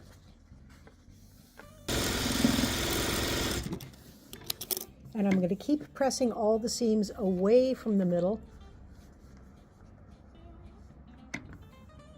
And now this one will fit exactly on here, except I can see right now this seam allowance needs to go the opposite direction so that when I put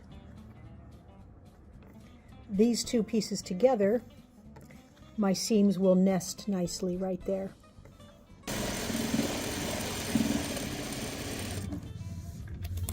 The pattern does have nice diagrams that tell you which way to press all your seam allowances, so you certainly don't have to remember, oh, look how nice that lines up there and there. My tip is cut off a teeny bit here, so if I want to fix that, all I would do would be take out the stitching there and stitch it a little less deep so that I'm not cutting off the point. That doesn't really bother me that much, and I think I'll get better as I go, so I'm going to leave it right now. To finish off the block, it's very easy. We're going to take two more of this same size piece that we used here, but we don't have to add any triangles to it. Then we're going to take these half square triangles in pairs, so matching pairs, and they'll be pointing like that. And one more accent piece goes in the corner here. Then we've got the last pieces, they're longer here. One more set of half square triangles, again, pointing towards themselves. And then one more of these squares that we cut earlier. Believe it or not, that block is the basis for the whole quilt. So I'm going to go ahead and finish this one and the rest of the blocks, then we can see what the quilt's going to look like. The chain link blocks are all done. They're surprisingly easy to make. There's a lot of pieces, but none of the steps are very difficult. The layout is super simple. We're just going to spin 4 blocks around like this, and that is how we get that star. So let me finish the rest of these here so you can see what it looks like. So now we can see the nice stars here, and there's also a nice star right here in the middle. And I do need to pick out some borders. The reason it's important to pick out border colors that are good is because there's cornerstones that are pieced. So I pulled out a lot of different options here for borders, and I'm going to have to use a colored border for the inside border.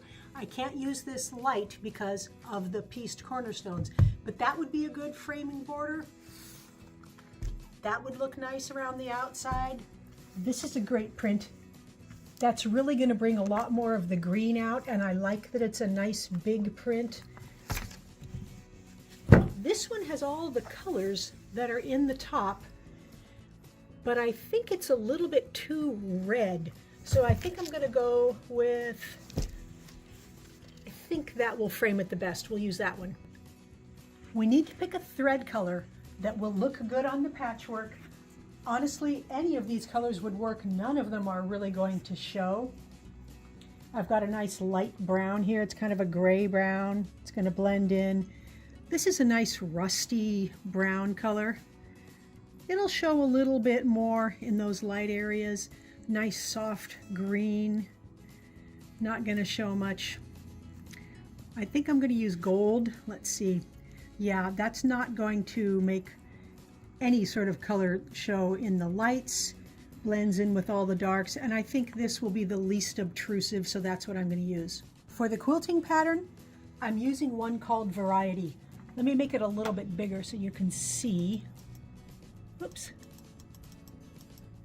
There's one repeat of it, and I like it because it's curvy and has a few little points, but doesn't suggest any particular theme.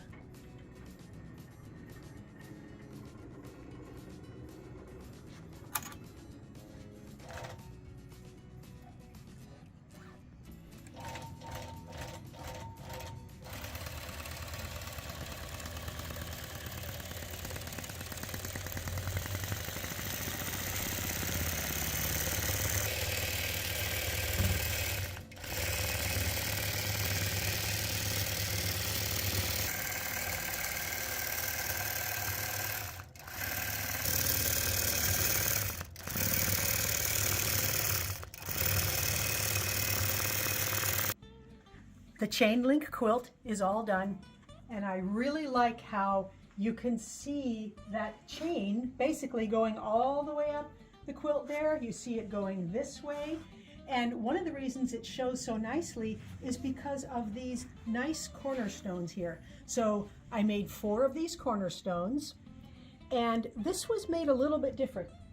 Normally when I do borders, I will put the first border all the way around and then I might have a cornerstone, but this one is kind of in there. So what you do is you make 4 border pieces that are exactly the size of the patchwork. You stitch this onto there, cut them to the exact size of the patchwork, and then put them on the sides, add the cornerstones to both ends of this one, and sew that to the top and bottom. And so it really looks like it's intermingled with the patchwork. It really looks nice. I made the throw size quilt. That's this one here, and I'm very happy with that size, but it looks even better bigger, and there's even a large king size included in the pattern, so it goes all the way up to a 108 by 108 size, and the pattern just gets expanded, so it's pretty easy to make those bigger sizes. You just make more of the block and put more blocks together.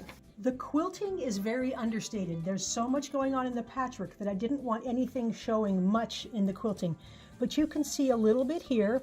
Let's check the back. The back, the quilting shows a little bit, and that's that nice ferny print that I considered using on the border. It was a little too dark for here, but it looks great on the back, and I like bindings like this. It's got a little bit of a striped effect on the binding, and that always seems to finish off quilts very nicely. Now, if you like our tutorials and you want to support us, the best thing you can do is subscribe to our YouTube channel. That really helps us out. Happy quilting! Hi, I'm Donna Jordan from Jordan Fabrics. Today I'm going to show you how to make a pattern called Milky Way. This is a pattern that's been around for quite a while from Cozy Quilt Designs, and I actually started it one time many years ago but never finished it. So I'm going to start again this time. It uses strips. I'm going to use these batik ones from Robert Kaufman called Graceful. So the darker ones are going to be in the background here, and then for the stars we have options. I could use this light peach for the background. That will give us a look that's very much like the pattern, but I want to do it a little bit different. I'm going to use these darker colors for the stars, and then I want to use a light lavender for the background. I think those will look good on it. And then I can even incorporate some of these light strips into my background. So some will be out of yardage and some will be from the strips. The only other thing we need right now is an accent, and you can barely see these stars, the little teeny stars there. So I'm going to use the peach, 2 colors of peach for those stars, because I think these 2 colors will give me a lot more contrast compared to my strips, and I think those will show up better then. Every strip, every jelly roll strip is going to get cut exactly the same way. So I'm going to line up a couple of them here because I can cut them all at the same time, and it will save me some time in measuring if I'm doing them in bulk. I can't give you the exact sizes because it's not my pattern, but Cozy Quilt Designs patterns are always very easy to follow. We're going to keep these pieces in groups with 2 big ones and 1 little one. So I'm going to go ahead and sort these all like that.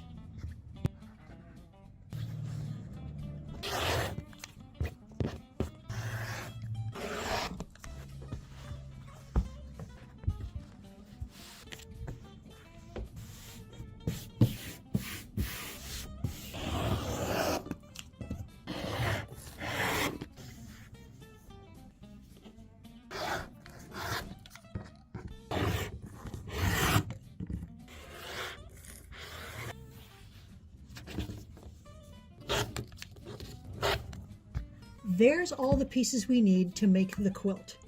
We're going to be making quadrants. So we're going to be making 1/4 of the patchwork for each block. And we're going to do that by taking these 3 matching pieces. Then we're going to use a background square and a background rectangle and 1 accent piece. I'm going to draw a line on the back side of all three of the squares, just a faint line from corner to corner.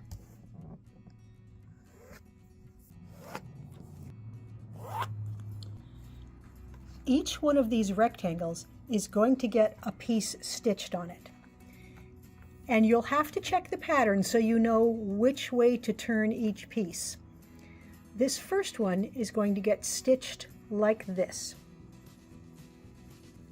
So I'm lining up the outer edges, and then I'm stitching right on that drawn line, or if anything, a little bit to that side of it, because we want to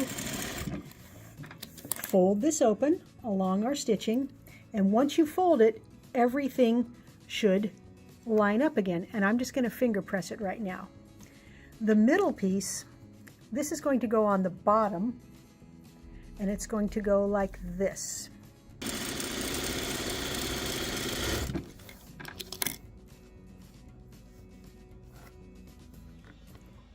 Now it's going to face that way, and then the last piece, the accent is going to go like that, and we'll stitch that on, and then I'll show you what the very first quadrant looks like.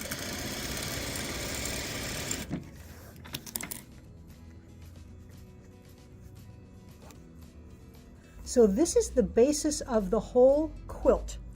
Some of the blocks will have a dark accent like this, and some will have a light accent, but we're basically going to do this for all the blocks. I'm going to go ahead and iron each of these and trim them, but I'm not going to stitch them into a block. I'm just going to keep them all together. So here's a quadrant, the pieces for the quadrant with the light accent. Here's the pieces for the quadrant with the dark, and I forgot to tell you, some of the quadrants have no accents, and the pattern tells you exactly how many to make of each type. The next step is to take 2 of that style and 2 of that style and 1 center square to the sewing machine. We can actually lay all these pieces out for the whole block, and then we can stitch it all together.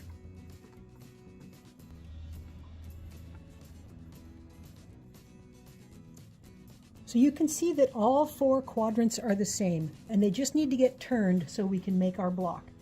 So we'll turn that one like that, and we'll turn this one 2 times,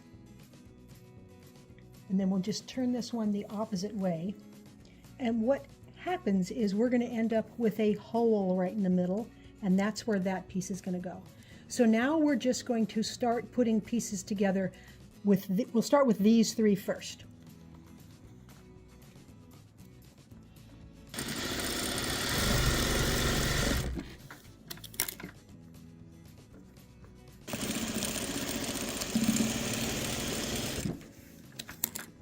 These pieces will get ironed to the seam allowances going that way. You don't have to remember this. The pattern has nice arrows that tell you which way to sew everything. And look how nice those matched up there. I used the sew and hope method here to get those matched up. I didn't even look, but when I stitched them, they came out perfectly matched there, so I'm very happy about that. The next step is to take these 2 pieces and we'll put them together.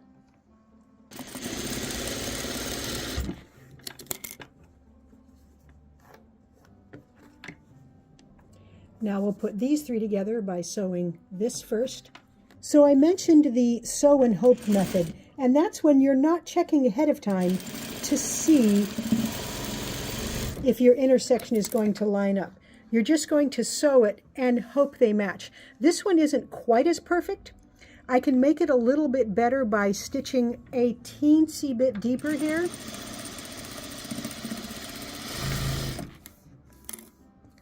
If I only had thread, it would have worked.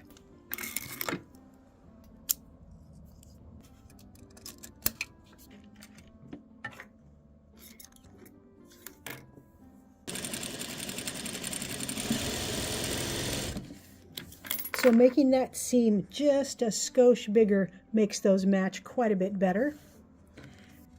And now we'll add this piece here.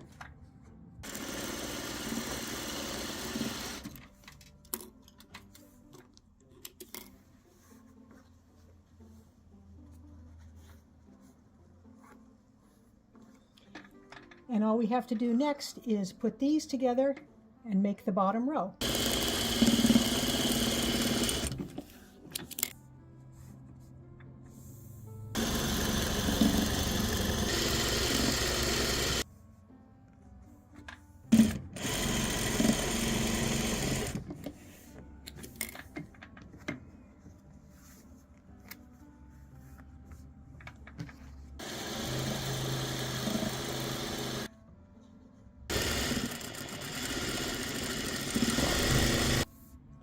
One last seam, and when we're following the pressing guidelines that are in the pattern, everything is nesting, everything is facing opposite directions, and it makes it very easy to get all those intersections nice and flat and everything perfectly square.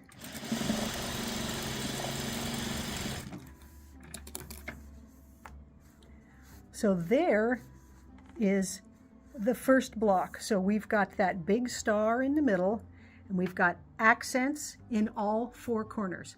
So I'm going to go ahead and make up the rest of these blocks, and then all I have to do is make some blocks that have an accent just in two corners, and a couple of blocks that have an accent just in one corner.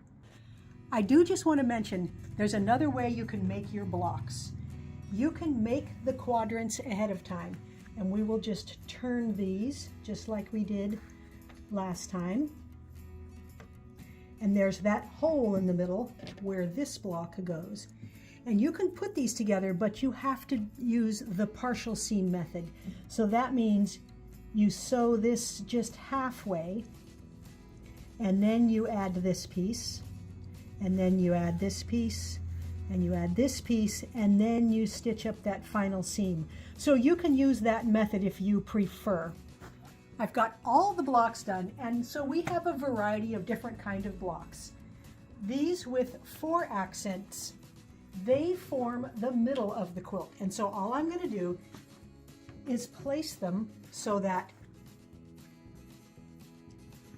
4 of those that are the same color all come together. And we've got a total of 6 of these that go right in the middle of the quilt. So all you have to do is spin it around till you get that accent right in the middle.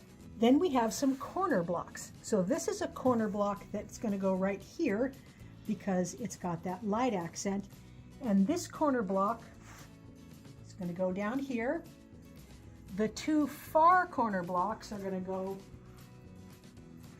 way up here and way over there. And now we have blocks that just have 2 accents. So this one is going to fit right here because it's got the matching colors there. And then we're just going to alternate the rest of the way around. There. Now we can see the big light stars pretty clearly and the little accents. So the accents alternate in color. The darker peach, the lighter peach, the darker peach, the lighter peach. And I may trade some of the blocks around because I'm not sure I want 2 here that are the same color. So you can trade some of the blocks. You can't trade all blocks, but the same kind of blocks you can trade. And that way I'll get the colors balanced a little bit. Actually, I just realized this is the correct block, but it does need to be turned, as does this one. So when you trade them, sometimes you're going to have to turn them a little bit. And I do like the 4 purples there. I'm probably going to move this one, so I could turn it all the way around like that. That's a little better. The last thing we need to add are the borders. There's 3 borders that go around the quilt. So I've picked a purple batik to go first. Then I'm going to use the same fabric we used on the background. And I happen to have this variegated batik, and it's exactly the right colors. So I'm going to put this one all the way around last. So it's pretty easy to get everything finished up now. We've only got 20 blocks here. Put the borders on, and then I'll get it loaded onto the quilting machine. The quilt is all loaded on the machine, and now we get to pick a thread color. There's usually a lot of colors that will look good, and this quilt is no exception. Any of these colors would work, but I think I'm going to want to go with the color that's going to show the least. This won't show at all in these big stars, and that's what I'm looking for. The peach, which is the color we used in the accent, it also won't show, and that's an option, but I don't think I will like it up in the border area quite as much. Now, if you wanted the quilting to show, that's going to show a lot. Darker purple, show a little bit. That one blends pretty well also, but I think this is going to be the most muted, so I'm going to go with that one. For the quilting pattern, I'm using one called Calm Waters. I like the effect like this. It's very abstract and it looks like water, but it also looks a little bit like outer space. And since our quilt is called Milky Way, that should look really good.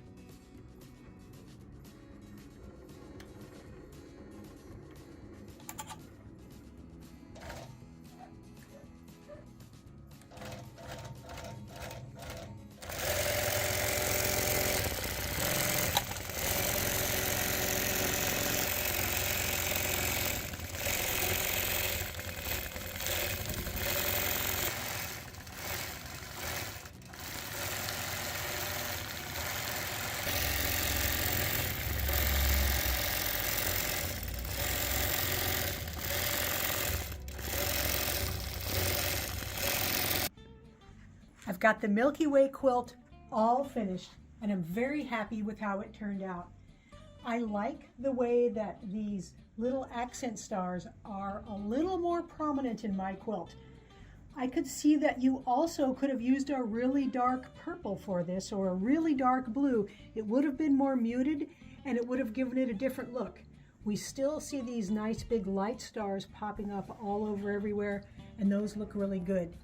The quilting, it's very understated, and I like the way it's abstract. It looks great on our ombre border here. And I mirrored the same binding that I used on the inside border, and then I used that also on the back side, and you can see the quilting on that as well. It turned out 60 by 70, and it's a nice throw size. And I would suggest when you make your blocks that you make those 3-piece quadrants, and stick that middle square in using the partial seam method. I tried that for the rest of my blocks, and I think it went a lot faster. Either way, either method will work, but I think making them like that is just quicker. Now, if you like our tutorials and you want to support us, the best thing you can do is subscribe to our YouTube channel. That really helps us out. Happy quilting! Hi, I'm Donna Jordan from Jordan Fabrics. Today I'm going to show you how to make a quilt called Abundance. This is a pattern that I've made before. I've even done it in a video before, but I've never made it with only 6 fabrics, and I wasn't sure if it would work. It looks to me like it's working out really well, so I'm going to show you how to make one for yourself. I'm using a collection from Moda, and it's called Gradients Auras. They're very abstract, and we've got 3 that are a little bit light and 3 that are a little bit dark. And so I'm going to make, these are the 3 darker ones here, these are the 3 lighter ones, and I'm going to use a yard each and make half square triangles with them.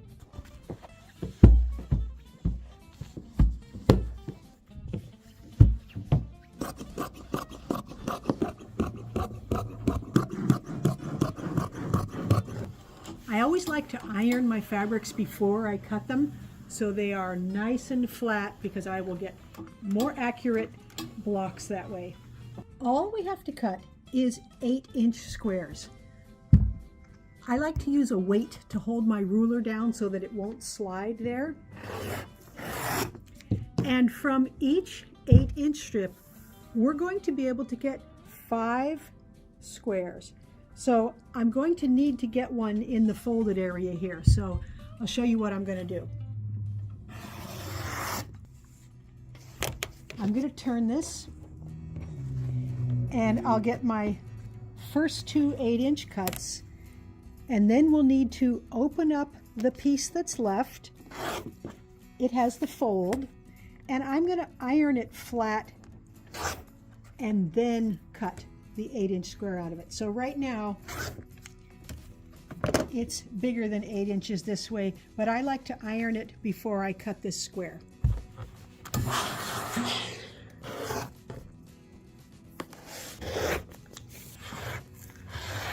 So you can get 4 of the 8-inch strips to cut up into squares, and then we've got this scrap left over here, and I'm going to cut a 2-inch strip out of this, and we're going to put this aside to use for a pieced border once we get all of the patchwork done.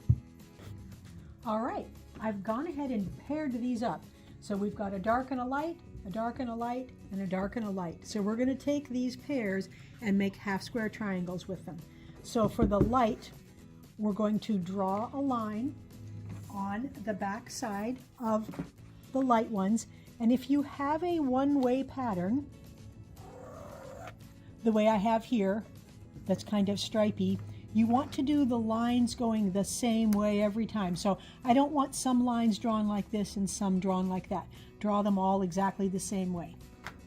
I've got one of each pair here, and all we have to do is line everything up and stitch a 1/4 inch away from the line on both sides.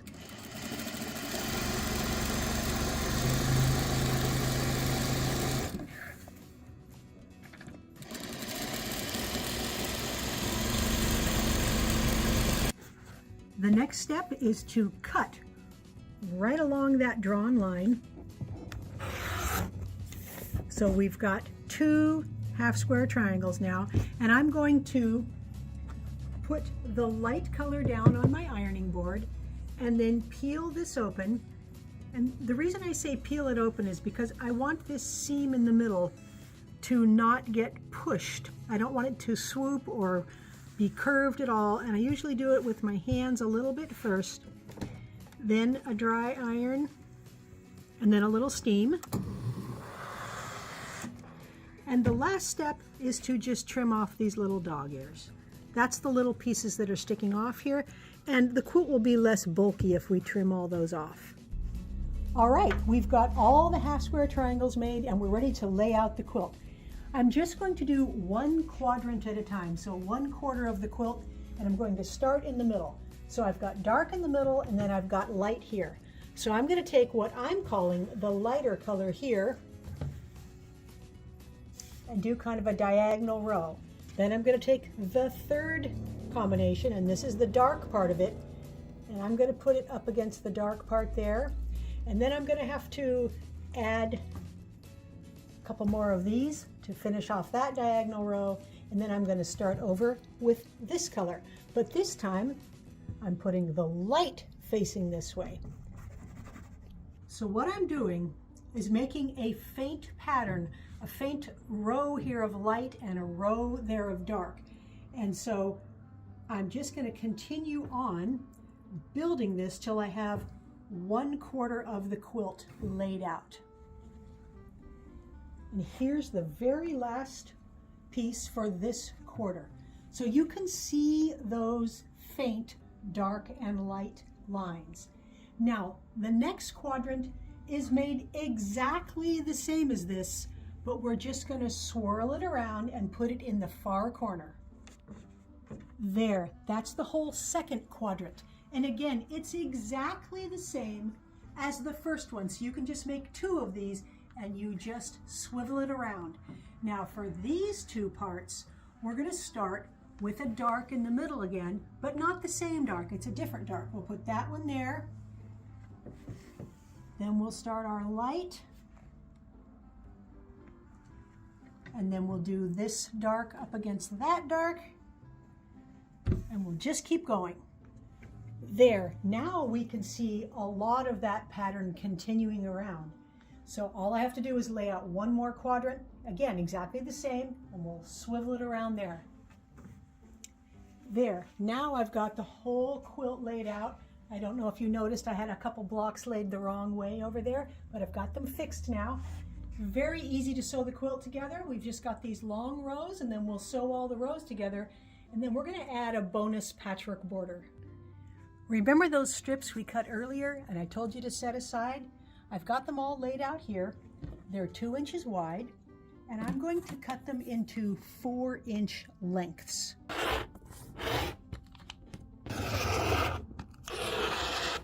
I also cut some 2-inch strips out of a white paper grunge, and I cut 5-inch lengths, and then I've got 8 pieces that are 8 inches that we will put at the beginning and the end of each of the pieced borders. For one side of the quilt, I've got 11 of these print and 10 of the plain, and then 2 long ones. So we're going to just alternate here. We're going to start with the end piece, and I'm going to sew on a print, and then a white, and then a print, and then a white, and then finish up with this guy last. All of the seam allowances will go toward the dark. So here's the patchwork border. It's a little bit longer than the quilt right now, and that's what we need, because I don't think it's going to look very good right up against this patchwork. So I'm going to put a white border in between, a very narrow white border here. So this is how wide it is with no seam allowances, but once we stitch those seam allowances, it's going to be a little bit skinnier. That's going to cover it up a little bit, and then I'm going to use another white border on the outside of it, so I'm sandwiching it, and then I'm going to use this aqua colored grunge, which seems to pull out those colors. It's kind of a multicolored grunge, and that'll go around last. So it's pretty easy to put these borders on. This one just goes all the way around, and then to put this border on, and I think I misspoke, I think I used 9 of these, or 10 of these and 9 of these, but it'll be, the number will be correct in the free pattern. And all you have to do is find the middle of this long border and pin it to the middle of the quilt, stitch it on, and then trim off any excess. So I'm going to get all those borders on and get it loaded onto the quilting machine. I've got the quilt all loaded up, and I picked some thread colors that I think will look nice. I was thinking about using a contrasting color here. This green, it's going to blend in pretty well. It's going to show a little bit on the borders.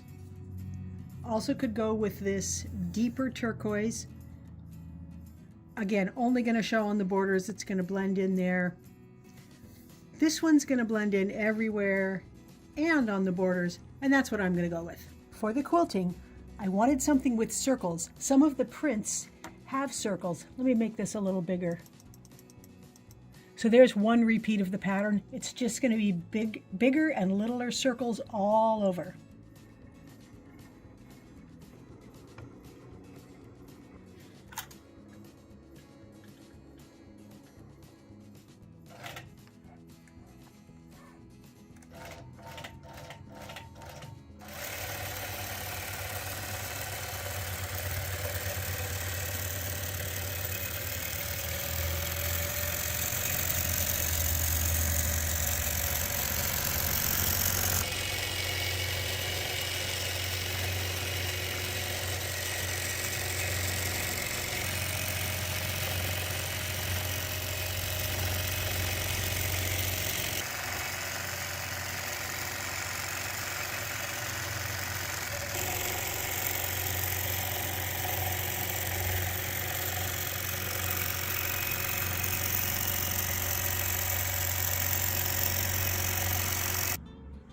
I've got the Abundance quilt all done.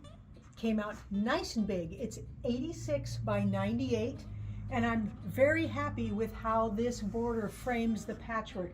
The patchwork looked good by itself, but I really like having some sort of border, and this pieced one makes it a lot more interesting. The circled quilting looks really good. Let's see if we can see it. Oh yeah, you can see it on the back. I used a little bit of a lighter grunge on the back. Very easy quilt to make. It stitches up very fast. And so you can see that secondary pattern there. You see the diamonds, and it's a little bit abstract because this quadrant is not exactly the same as that one. Of course, if you wanted everything symmetrical, you could lay out the pieces so that it was exact going all the way around, but I think this way makes it slightly more interesting. Now, if you like our tutorials and you want to help us out, the best thing you can do is subscribe to our YouTube channel. That really helps us out. Happy quilting! Hi, I'm Donna Jordan from Jordan Fabrics. Today I'm going to show you how to make a quilt with a jelly roll, and it's a jelly roll race quilt. That means it's pretty fast to make, and the nice thing about this is that it's an adjustable size. So you can adjust this to make almost any size quilt. We've done a video showing how to do this in the past, but I've come up with some new hints and new ways to make it that I think will improve it. So what we need is one jelly roll, and then we need 3 accent colors. So I know I'm going to use the green and this blue, and then we'll just pick whichever one of these matches all these strips the best. One way to make this quilt is just to keep the fabrics in the order they come in the jelly roll. But there's another way to do it. So we're going to sort our colors a little bit. We are going to put the darkest ones in the middle of the quilt. So I'm going to kind of stack everything up. We've got dark blues, medium blues. I'm going to put all the lights over here, the greens here, and I'm going to sort it a little bit. You can see all the different colors I have here, and I'm going to want to do the quilt in this order. I'm going to want to put this in the middle, some of this on each side, green on each side, some taupe, and some cream. So this is how the quilt is going to start. I think this one will end up in the very middle. Maybe we'll put this one in the very middle because I think it's better looking. And then we're going to put some blue on each side of it. So I'm going to put one blue here, and then we'll just grab another blue here, and then we'll just keep stacking these up on each side till we've used up all the blues. And it really doesn't matter that much what order you put them in.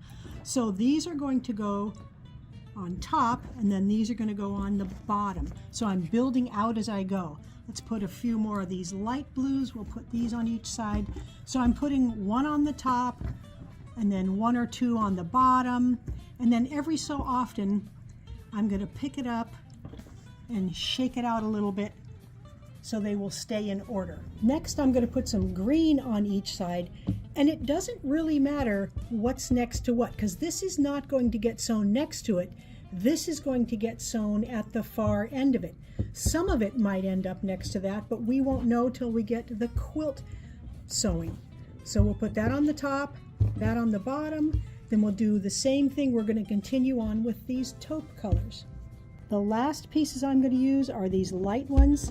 They'll go on the outside sides of the quilt. And I even took a couple that I don't really want to use because they're pretty light and plaid. And I'm just going to pull those out and not use them at all. There, I've got them all stacked up and in order. And the next thing we need to do is to cut our accent pieces. We need 3 jelly roll strips, 3 2.5-inch strips from each of these 3 accent colors.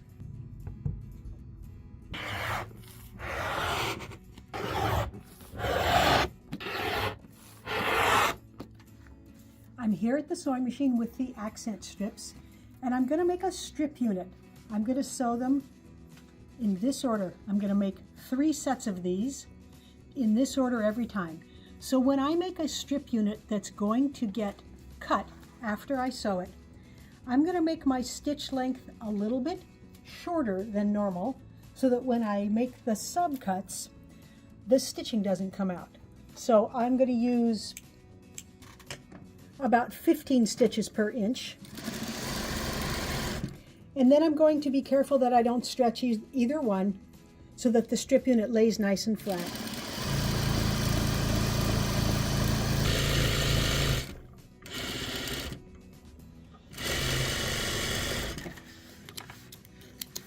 I'm going to press the seam allowance to one side, and it doesn't matter which way you press this. The rule is usually press towards the dark side, so if one of them is darker, you can press your seams towards that fabric. Now all we have to add is that 3rd accent, and I'm going to put it over here and stitch it on the same way, and then I'm going to make 2 more strip sets exactly the same way.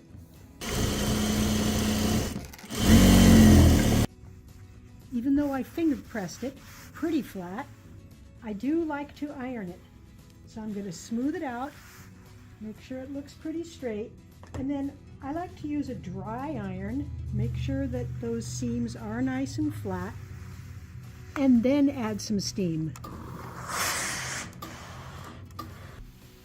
The strip units all get subcut into 2.5-inch wide strips. So the best way to do that is to line it up on one of the lines on your cutting board, trim off the end, and then just make those 2.5-inch cuts. That's all the cutting we have to do, and we are ready to start sewing the quilt. So I'm going to keep my strips in the order that we stacked them in, and I find it easier to put them on my lap because otherwise they tend to slide off the table. So I'm just going to take the first strip, open it up, and then put on one of these accent pieces. And I'm going to put these on in the same order every time. So I've got right sides together, and I'm lining up my edges, and I haven't cut off the selvage edge there. I'm just going to leave it there, stitch it, and then cut it off. Of course, if you want to cut all your selvage edges off first, you can, but I find that I've got snippers or scissors in my hand right here anyway, and I can just trim that little bit off even with the accent piece. So I'm going to press all of my seams to this side because that's the easiest way for me to press them. And now I'm going to grab the next strip and I'm going to sew it onto here. Now, since I haven't cut the selvage off, I'm going to flip it over so I can make sure I'm within the selvage there. Line it up so I know it's straight. Stitch, trim off that little extra piece. Flip it back over, and I'm just going to keep adding the accent units and the strips until I have sewn the whole jelly roll. It sounds like a lot, but there's only 40 strips on my lap here, so we'll only have to do this 40 times, and then we're going to have one really, really long strip of fabric. All right, I've got one really, really long strip here, and I find it easier to let that fall into a bin so that I can move this whole thing around easily. I'm not going to iron this whole thing. I'm just going to use it like this because I'm trying to do a race quilt. I'm trying to do it quickly. You could iron if you want. So what I'm going to do is put this on the floor next to my table. And then I'm going to pull this out on my long table here. If you don't have a long table, you can still measure without putting it on a table. It does not have to be flat. I'm going to make my first strip 68 inches long, and I find it easiest to just take a measuring tape, and I'm just going to smooth it all the way along here. And that way, these parts that have not been actually ironed, I know that I will get a good measurement because I'm pressing down on it as I go and nothing is stretching. So when I get to 68 inches, I'm going to make a little snip here. And you could even put your cutting board underneath you here if you want and use your rotary cutter.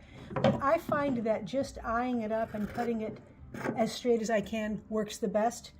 And it's okay if it's not perfect because when we're all done, we're going to retrim the whole bottom. Now I'm going to pull this all the way up to the top, get it nice and flat, and I'm going to measure another 68-inch piece. And I'm going to measure each time. I'm not just going to lay it next to the first piece. I just find if I do this, every piece will be exactly the same size, and my quilt will come out not distorted and not wavering up and down. And I'm going to keep doing this till I have 5 or 6 strips all cut to the same length. The 68-inch mark on this one comes almost to the end of these accent pieces. So I'm going to cut it there, and then I'm just going to cut this little bit off of the end of this strip so that when I take this to the top, I don't have a little bitty piece at the very top. To put the first 2 strips together, I'm going to want to use some pins. So these are going to go right sides together, and I'm just going to put a pin at the very top with the edges lined up, and at the very bottom with the edges lined up.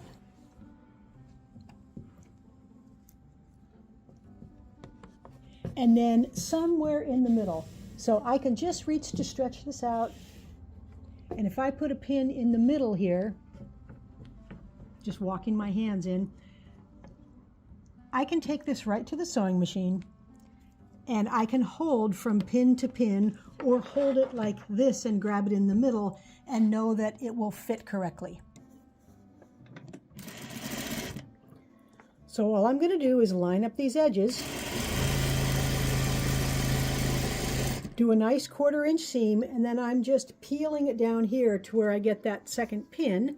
And feel free to put more pins in if you like. You can use as many pins as you like, but it is important to pin it at the bottom edge so that we know, because we cut them the same length, that they will end up the same length and the quilt won't have jaggedy edges down at the bottom. And this way, if you tend to stretch as you sew, and most of us stretch either the top or the bottom, your quilt won't be distorted when you're all done.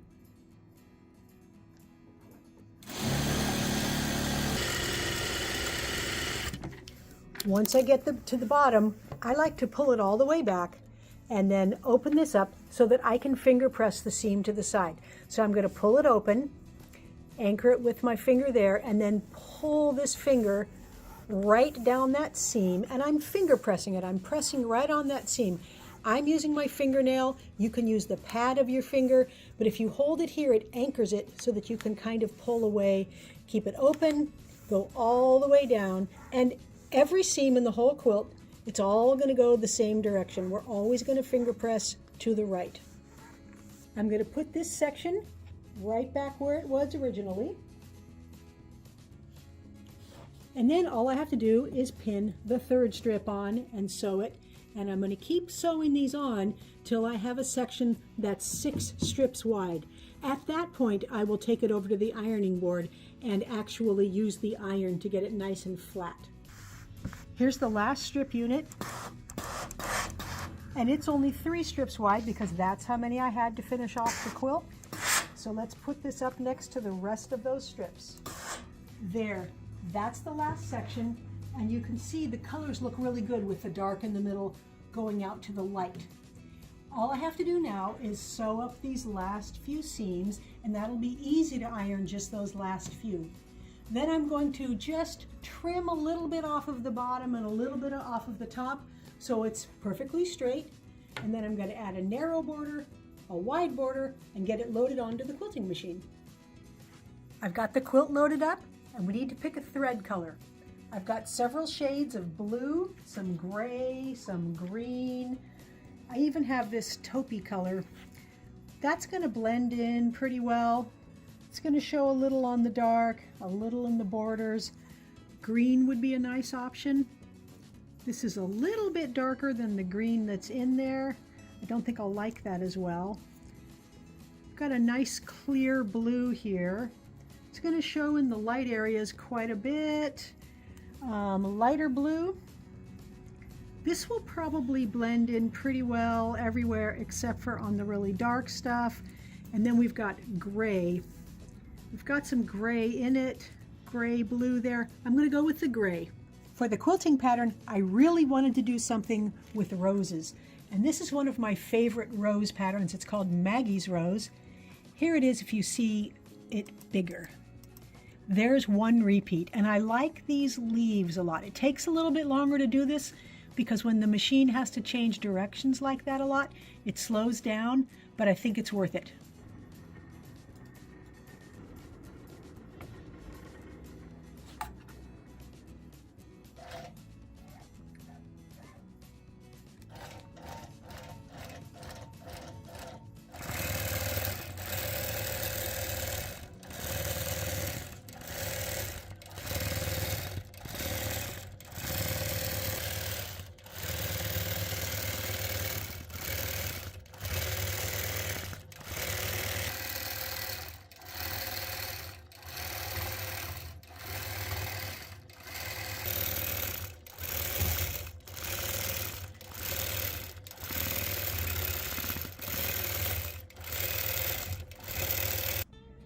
My Jelly Roll Race quilt is all done, and I'm very happy with it turned out, with the colors going dark in the middle, out towards the green, and then ending up with the light. When you have light on the sides, the dark border has more area where it can frame it nicely. And I used these are the same fabrics that I used in my accents for the borders and the binding. Those flowers in the quilting and the leaves turned out really nice. It shows up very nicely on the back with that grunge. And it turned out about 60 by 74 inches. We have a free pattern for this quilt, and it has lots of different size options. So this is called adjustable size. So you can make almost any size quilt with it. So we've got a chart here with how many strips you need, how big to cut the borders, so that you can make this almost any size. There are a few restrictions for when you make your strip with the accents. If you start laying out your strips, and this will depend on exactly how long your strips are because they vary. If you end up with your, say it's the strip that's going to go right here, and these are exactly lined up, then you're going to want to move this down a little bit, cut a couple inches off of the top before you lay that out. So you'll see what I mean if you start laying your strips out and this is exactly lined up. You want it down a little bit. It doesn't have to be down that far, but you want it down a little bit so these will cascade down the quilt and not make a straight row all the way across every single time. You can see that my accents are pretty much lined up there, but there's 5 strips apart here. I'm talking about if you get it lined up with the next strip, because then you'll only end up with a row here and maybe a row here. So it's pretty easy to fix that, and the free pattern tells you exactly how to do that so you won't end up with yours not sprinkled throughout the quilt. Because it's a jelly roll race pattern, it's really very fast to make. So I decided to make another one with Christmas fabrics. This is made with Hoffman's Jingle Pop jelly roll. It's all Christmas fabrics, and again, I put the darker ones in the middle. I've got greens, reds, a little black, and the gold accents, those were 3 of the strips that were included in the jelly roll. So instead of using those as strips, I used those as one of the accent colors. Now, if you like our videos and you want to support us, the best thing you can do is subscribe to our YouTube channel. That really helps us out. Happy quilting! Hi, I'm Donna Jordan from Jordan Fabrics. Today I'd like to try out this pattern from Basic Gray called Baker's Lattice. It looks very interesting. There's a lot of background showing, and it uses a jelly roll. So I have this nice light one from Hoffman, and it's the Breeze, and it's all of their 885 dots. So I'm going to want to pick a background that will contrast with these. And I know these are all greeny blue shades, but I think that color will look the best on here. So let me open it up and we'll pick one of these. The pattern calls for a 40-piece jelly roll, and that's what I've got here. I suspect that we could get by with one or two strips less. So in that case, let's say for instance we choose this color here, which does look nice. I will probably try to not use much of this one because it won't show up very well against the background.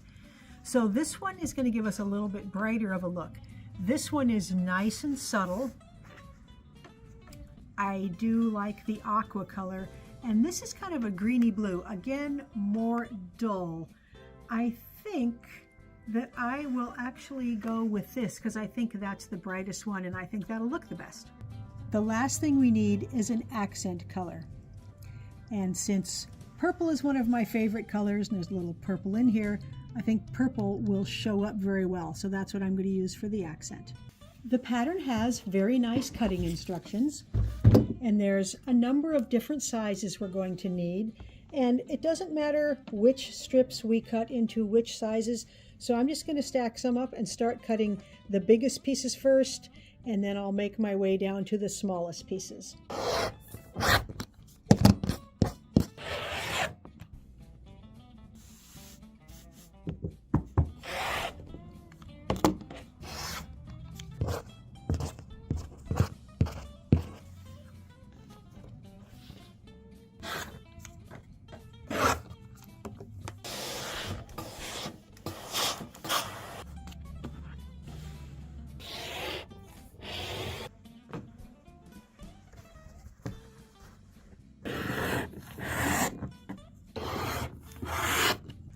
All of the cutting is done and we've got quite a variety of pieces, but the good news is the quilt is really easy to make. We're just going to make 4 different blocks. For the first block, we need 4 of the background and we need 2 of these squares, and I'm just going to grab 2 different colors. And we're going to need 2 of this size, 2 of this size, and I'm just going to make sure I get different colors for every block. No particular reason why I'm picking these. And this one, and we'll take them to the sewing machine. For the center of the block, we're going to put these in the corners, and then we're going to put those between them, and then a longer piece is going to go in the middle.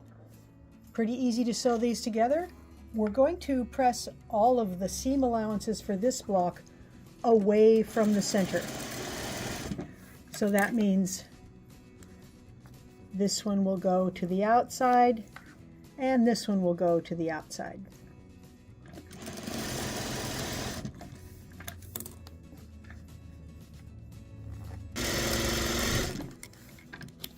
There's the bottom row.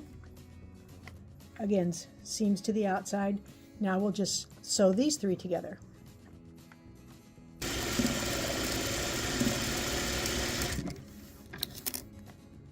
Seam away from the middle means it's going that way. And then we'll add this last row.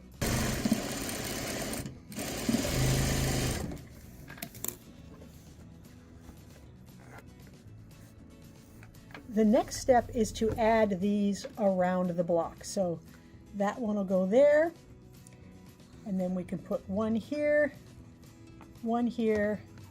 and one here. So we'll just sew them on in that order and press the seams away from the middle.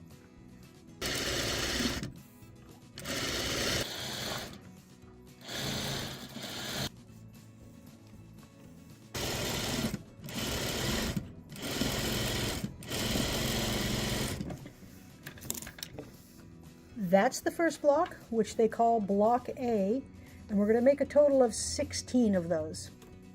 For the next block, we need 2 of the longest background and 3 of the longest of these stripped pieces. Those look like they're the same, so let's grab a different one instead. This block is even easier than the last one. All we have to do is put these backgrounds between the printed ones and sew all the seams.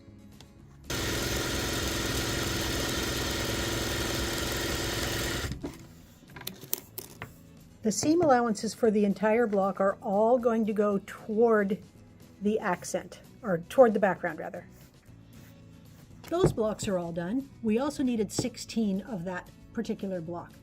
For the third block, we need 4 of the background pieces. That's one of each of these except for the biggest one.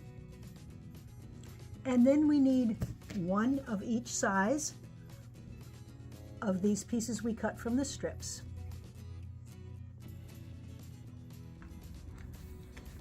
Here's how we're going to lay this block out. We'll start with the print, and then we're going to add 2 backgrounds, 2 prints, 2 more backgrounds, and 2 prints. And I know they don't look like they fit together, but once we do all the seam allowances, the pieces will all fit exact.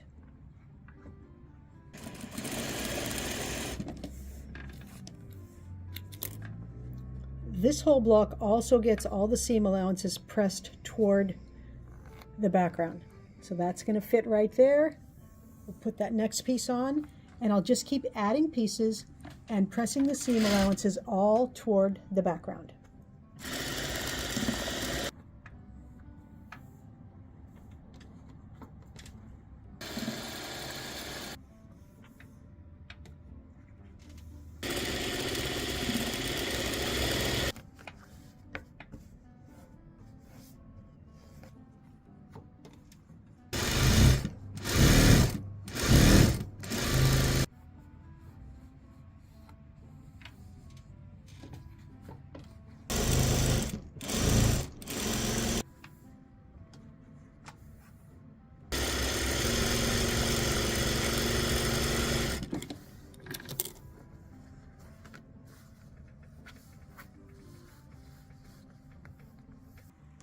all of that third block. Those are done, and we needed 8 of those. There's only one more block to make.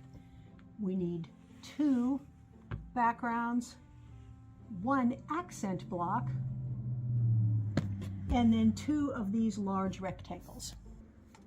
Another easy block to make, we'll put the accent between those background rectangles, and then these 2 guys, if I can get them apart, they will just go right on the top and bottom. And this block also gets all of the seam allowances pressed toward the background.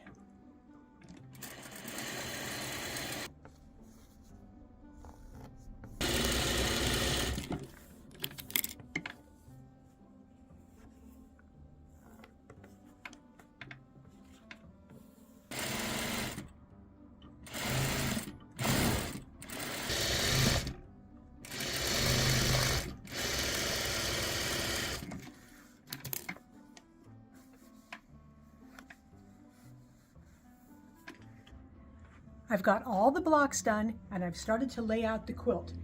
You're definitely going to have to use the pattern and look at the way all the blocks are laid out so you do it correctly. I know we're going to get 2 of these here and 1 more of these here, and if you turn them, even though this block looks the same no matter how you turn it, if you follow the pattern, you will end up with your intersections with the seams nesting, and it'll be easier to stitch everything together. Another of those blocks, and then we've got 1 more of these, and it's facing that way. There, I've got all the blocks laid out in the correct order. Some of them will have to be traded because I noticed there's quite a bit of this orange in one section and none of it over there. So I will trade similar blocks around to get the colors balanced. This was a little challenging to lay out because it's actually a little bit bigger than my table. So you may not have a table that is this big. So what I do in this case is I keep checking. I will sew 1 row together, and then I will check it with the pattern, and I will even take a picture of it with my phone. It's very easy to see blocks that are turned the wrong way if you use your phone. The last pieces we need to add to make this square are the corner setting triangles. So those will go in all of these sections all the way around all the sides. And then we have 4, these are the side setting ones. Then we have 4 corner ones that go in all 4 corners. So to make the quilt, we will still sew it in rows. They just happen to be diagonal rows. So that's the first row. That's the second row. This, with 1 more triangle down here, will be the third row. So I'm going to make the rows and then put all the rows together, get it loaded onto the machine. This is one of those quilts that when I start laying the blocks out, I'm pretty worried because it doesn't seem to be laying out the way the pattern looks. But if you just keep checking the pattern and keep laying out the pieces, you will eventually get there. So it's not just you guys who have worries about this stuff. I do too. I've got the quilt all loaded up, and I only picked out 2 colors to pick from for the quilting. This one is going to blend in. It's pretty much the same color as my background. It's not going to show at all. But this is another option. We've got a lot of negative space in these big areas here. And that's going to show up just a little bit and just a little bit here. And I'm going to go with that purple. For the quilting pattern, I'm going to use the ginkgo leaf meander. I don't have anything in the quilt that suggests a certain pattern, but I just like the way this looks, and I think it will look good in all those big empty spaces.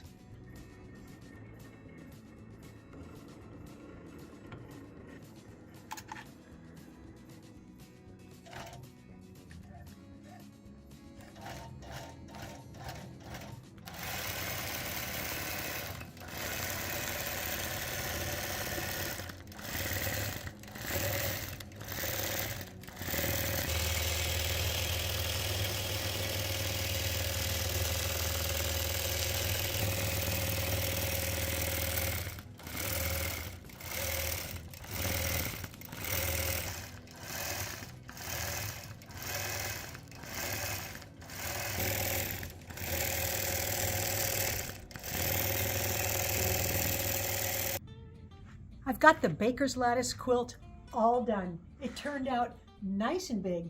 It's 85 by 85 inches square. Of course, if you needed it any bigger, you could always add some more borders to it. So the quilting, let me talk about the quilting thread color here. I thought that the quilting would show up more in these big areas, and it recedes pretty well there. It shows more in these lighter areas there, but it doesn't seem to take away from the lattice effect of all that patchwork. And I love the way these purple accents are popping right out. It looks like those strips are woven together all the way around here. It's a very cool quilt to make. I used a light batik on the back side. This is the same color aqua blue that I've got in the top there with a hint of purple, which makes it look good with that purple binding. Now, if you like our videos and you want to support us, the best thing you can do is subscribe to our YouTube channel. That really helps us out. Happy quilting!